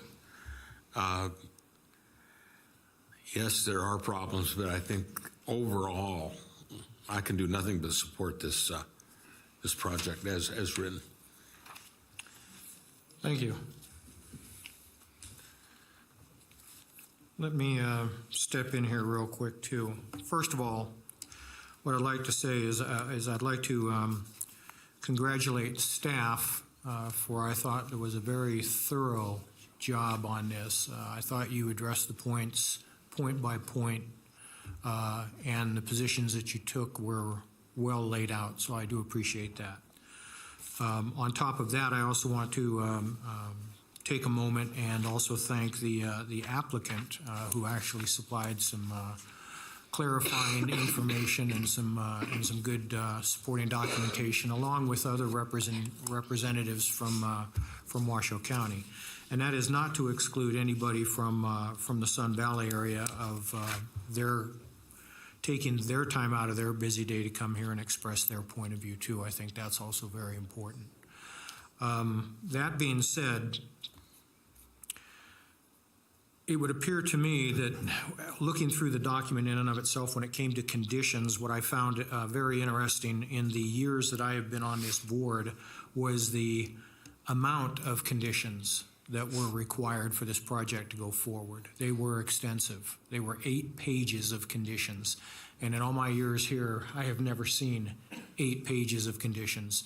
43% of all the agencies that were contacted actually responded with conditions on this project. So it wasn't myopic in nature. It was looked at by a whole bunch of different people and a whole bunch of different entities that had insight to make sure that if this is voted on in favor, that it's going to be a quality project when it is ultimately done. In addition to that, I do give the applicant credit that they went beyond what they needed to do when they were out actually contacting the property owners. I believe 30 owners were originally required to be contacted, and there was 128 that were contacted. And then I believe second to that, also 202 notices went out, which I thought was pretty impressive. So there was a large contingency of the Sun Valley area residents that at least were notified of what was going on here. In addition to that, I went out there today. I did take a ride out there, and I did look at Chocolate Drive and came up both 2nd Street and up 5th Street and saw some of the area where this is going to go, and I believe it to be truly advantageous that when it is done, if Chocolate Drive is paved, if they can work with the landowners to have a irrevocable offer of dedication to Washoe County, I think that would help Chocolate Drive in and of itself. That would help to eliminate some of the runoff, some of the waste management issues and everything else. So I am in favor of this project. I do believe that it will ultimately be a good thing. I also give credit to the to the representatives that you're right, with the change in the master plan, as it did change, the maximum density would have been 850 units by that change, and they're asking for 240. And it's not too often that you see developers go more toward the minimum rather than the maximum when they want to take full advantage of their assets that they have afforded to them. There was no objections by the Truckee Meadow Fire Protection District, the Washoe County School District, the Washoe County Emergency Medical Services Oversight Program, or the Washoe County Sheriff's Office when they were given information on this project, which I think also is a plus in favor, that there was nothing that was outstanding or a real concern to them. So with that, and there's more here, one other thing I think that was interesting too, and they do talk about the heights of the buildings. Having been on this board, height and distance becomes a factor when we deal with a lot of our issues that are here. So over time, what I've done is I've actually come into this room with a tape measure, and I've measured things out, so I got a better idea of distance. From that gate right there to that gate right there is 32 feet. That's the maximum height of the buildings for your apex of your roof. So it's not overly high, in my opinion, compared to a lot of other projects that we get requests for. So it gives me a visual, if you stand on end, about what you would be getting. And of course, you're not really going back up the hill, getting further and further up. So those are some of the factors that I took into account or would take into account, and I would be in favor of this project as what has been presented to us here today. Is there any other? Yes, Kathy Julian. Kathy Julian for the record. I agree. I'm very supportive of affordable housing, and this looks to be an excellent opportunity for affordable housing. I also acknowledge, though, the concern about things like the access and the issue of the buckwheat. And I do note that there is a condition in the presentation that should they find these plants on that property, there needs to be a revision of a plan or a submission of a plan to Washoe County Regional Parks and Open Space. And it would be interesting, I would hope this would generate some kind of action that would be consistent with the environmental goals here, if that were to happen. But overall, Washoe County needs affordable housing, and especially professionally managed rental housing. So I would support this project. Thank you. Thank you. Mr. Stanley? Thank you, Mr. Chair. I agree with my colleagues on most all of these points. And the driver, as everyone knows, is affordable housing, which is a hard bus to stand in front of. I also want to commend the staff and the planners for an excellent package that makes a very complicated and detailed situation pretty understandable. And I also want to point out that Mr. Smith's input to this was key, I think, as well, to say that it's an advantage to everyone to be able to get in and out of there efficiently. And so I too can support this resolution. Thank you. If there's no further discussion on this matter, I will entertain a motion. So we've got, this is Rob for the record, we got two motions, right? Motion for the administrative permit. I move that after giving reasonable consideration and information contained in staff report, information received during the public hearing, the Board of Adjustments approve administrative permit case number WAD-MIN 22-0029 with amended conditions for Pedcore Investments LLC, with the conditions included as Exhibit A to this matter, having made all 5 findings in accordance with Washoe County Development Code Section 110.808.25, consistency, improvement, site suitability, issuance not detrimental, and no effect on a military installation. Do we want to do them both at the same time? Actually, no, let's go ahead and do them separate. Let's do them separate, but Mr. Pierce, we are, with your amended conditions, with your motion, are you including the one presented by Mr. Brosnick during his presentation? Reading it right off of his script. That he submitted the most recent one. The proposed trailhead shall complete per the amended condition is as follows. Okay, leave that up there. I'll amend it. The proposed trailhead just disappeared. Trailhead shall be completed per the approved construction improvement drawings prior to the issuance of CFO of the first multifamily building to the satisfaction of the Community Service Department Director of Operations. Thank you. Thank you. Is there a second on this? For the record, Don Christensen, I second the motion. All in favor? Aye. Motion carries unanimously, and then we will move on to the second part of the motion. This is Rob for the record. This is a motion for the special use permit. I move that after giving reasonable consideration to the information contained in the staff report and information received during the public hearing, the Washoe County Board of Adjustments approve with conditions special use permit case number WSUP 23-0001 with amended conditions for Petcore Investments LLC with the conditions included in Exhibit A to this matter, having made all 5 findings in accordance with Washoe County Code Section 110.810.30, consistency, improvement, site suitability, issuance not detrimental, and no effects on a military installation. Thank you. Is there a second? I will second it. All in favor? Aye. Motion passes unanimously. But Mr. Lloyd, would you please read the appeal procedure?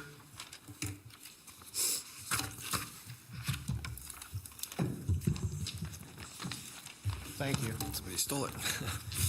All right, most decisions rendered by the Board of Adjustment are appealable to the Board of County Commissioners. If you disagree with the decision of the Board of Adjustment and you qualify as an aggrieved person or party, you may appeal in writing within 10 calendar days from the date that the decision being appealed is reduced to writing, filed with the Secretary of the Board of Adjustment, and mailed to the original applicant in the proceeding being appealed in accordance with Washoe County Code. Please call the planning staff immediately at 328-6100 for information on the appeal procedure and the application fee. Thank you, Mr. Lloyd. Moving on. Next is chair and board items. First item up is future agenda items. Is there anything the board wishes to add to the agenda? Seeing none, we'll go to B, requests for information. Oh, I'm sorry, Kathy Julian for the record. I guess you don't see my hand up here. I'm sorry. No, I did not. That's okay. I would like to have some discussion of how we deal with neighborhood meetings and how those are reported in the packets. And also when a concern is raised at a neighborhood meeting vis-a-vis, let's say as an example, the schools, an impact on schools, it would be helpful if we could have that kind of information when the staff receives a no comment from the school district, yet that comment has been raised by the public in a public meeting. I would hope for more follow-up on such matters. And if we can have a discussion on that, that would be helpful. We could put an item on the next on a future agenda addressing the neighborhood meetings and addressing public comments, because I think that is something that is a recurring theme that I think we need to address to the board, because there's multiple layers of that, individual projects and as a policy matter in regard to how the CABs are done. And I think that's appropriate for this board to have a separate item that we present on, perhaps in a meeting when we don't have a long agenda. It would be behoove us to do that. Thanks. Thank you, Mr. Large, for that, which just kind of dovetails nicely right into requests for information from staff. So I guess what we talked about here earlier and maybe what we can do is, and I don't know how we go about this. I know it was brought up during tonight's meeting as to having more interaction or hearing more from the public But I don't know how we can do that to get more information. I would probably just say maybe if staff obviously does get it in, and I believe they do this already, so maybe Mr. Lloyd, you can clarify it. But when we do get information in from staff, a letter or an email or something, it gets attached to the report for us anyway. So I don't think we're falling down there. I think we're pretty good on that. So Mr. Stanley wants to jump in here. So Yeah, I do, because it's an issue you and I spoke about, and it is the idea of the Washoe County School District not responding or not being marked as responding in the matrix, but then pointed out to me that there'd been essentially off-site discussions that didn't have an objection. But when we look at who's reporting and what their comments are, that's what we're looking for. So, you know, I continue to be disappointed that 156 potential school kids impacting one school wasn't addressed either, hey, that we've got plenty of facility for that, or, you know, nope, we're going to have to plan for that. We can put that on a future agenda and to discuss. I would also say that we can't make our commenters care about certain things. But you almost have, in a way, if I may. You notice how much better it's getting, and whatever is happening seems to be working. So if we do more of that. We can't make them condition things. Yeah. But it is getting better, if I may say so. Yeah, let me just step in here real quick, and I can understand both sides, but if staff sends something out to an agency and says, do you have any input? This is what's coming. And they get nothing back, then that's all they can say to us is we got nothing back. Now, if a citizen then goes to the school and talks to the principal and says, gee, you know, I'm sorry about that, or gave them some different information, I mean, that's beyond our control. All staff can do is send the information out, request if they have an issue with it to notify us so we can address it. So, depending on the issue too, we certainly will follow up and pester said reviewing agencies. We often do that as well. But yeah, Mr. Large is correct, and we're under very tight, statutory time limits for these applications, and that becomes part of the equation as well. I do think that the more input we have from different entities, such as the school board or the sheriff's office or whatever, will help us make better informed decisions, but we've got to go with what we have. So. And Kathy Julian, for the record, I think it's especially important when in a neighborhood meeting, the public has raised that question. And that falls into what I had mentioned earlier. Okay, with that, any other requests for information from staff? Seeing none, we'll move on to the Director and Legal Counsel items. Report on previous Board of Adjustment items. Mr. Lloyd? Nothing to report at this time. Thank you. How about legal information and updates, Mr. Large? No changes in the law. Thank you. Last but not least is public comment. Staff, do we have someone from the public that wishes to? I have Mark Newman in Chambers. Please state your name for the record. Thank you. I will. Good evening. It's been a long afternoon. For the record, my name is Mark Newman. One of the things that I'm on a cab as well, and I go to all the cab meetings throughout Washoe County because I'm also on the Senior Services Citizens Advisory Board cab for District 3. So I go and give presentations at all the different cab meetings throughout Washoe County. And it's the same thing. Years ago, they took all of the voting and rights away from all the cab members. Now they do the public meetings, and under the public meetings, anybody within that area of 750 feet are the ones that get notified. So if he lives 800 feet away from the project that I'm doing, he doesn't get notified of it unless one of his neighbors tells him. And that's how come you don't get a big public outcry at these public meetings, because hardly nobody's notified. And then the county's initiated the hub project. Guarantee you, any one of you, get on the computer tonight when you get home and try to find a development that's going on in the hub system in your area, and when you can make public comments about it. Good luck. It's a heck of a deal. And I'm still worried. My whole thing is the kids that are going to be going down Gifford to get to Gifford Park, and that road isn't going to get improved. And 5th Street, you think you're going to go all the way down to 2nd Street and then go back up Sun Valley Drive? They're going to be cutting down through all those streets. and 2nd Street in the morning. Right now, traffic's backed up 15, 20 cars from just the people that live there trying to get on a Sun Valley Drive because that traffic gets backed all the way to 4th Street. And it's going to get really ugly if everybody trying to get out on 2nd Street, they'll be backed up in the parking lot in their apartment trying to get out. It's going to get ugly over there. I don't live on that side. I've just been asked by a lot of the citizens on that side of the valley that have to work since I'm retired to come and speak for them on the behalf of the pedestrians and the children. Because even if it's low income and people have to walk to the bus stop, they're not going to walk down 2nd Street and down. They're going to go down Gifford or 4th or 5th, and none of those have sidewalks, dirt, and drainage. It's going to get ugly for a lot of people on this development. You guys have a great evening. See you the next time. Thank you, Mr. Newman. We appreciate your input and your willingness to stay so long and talk to us.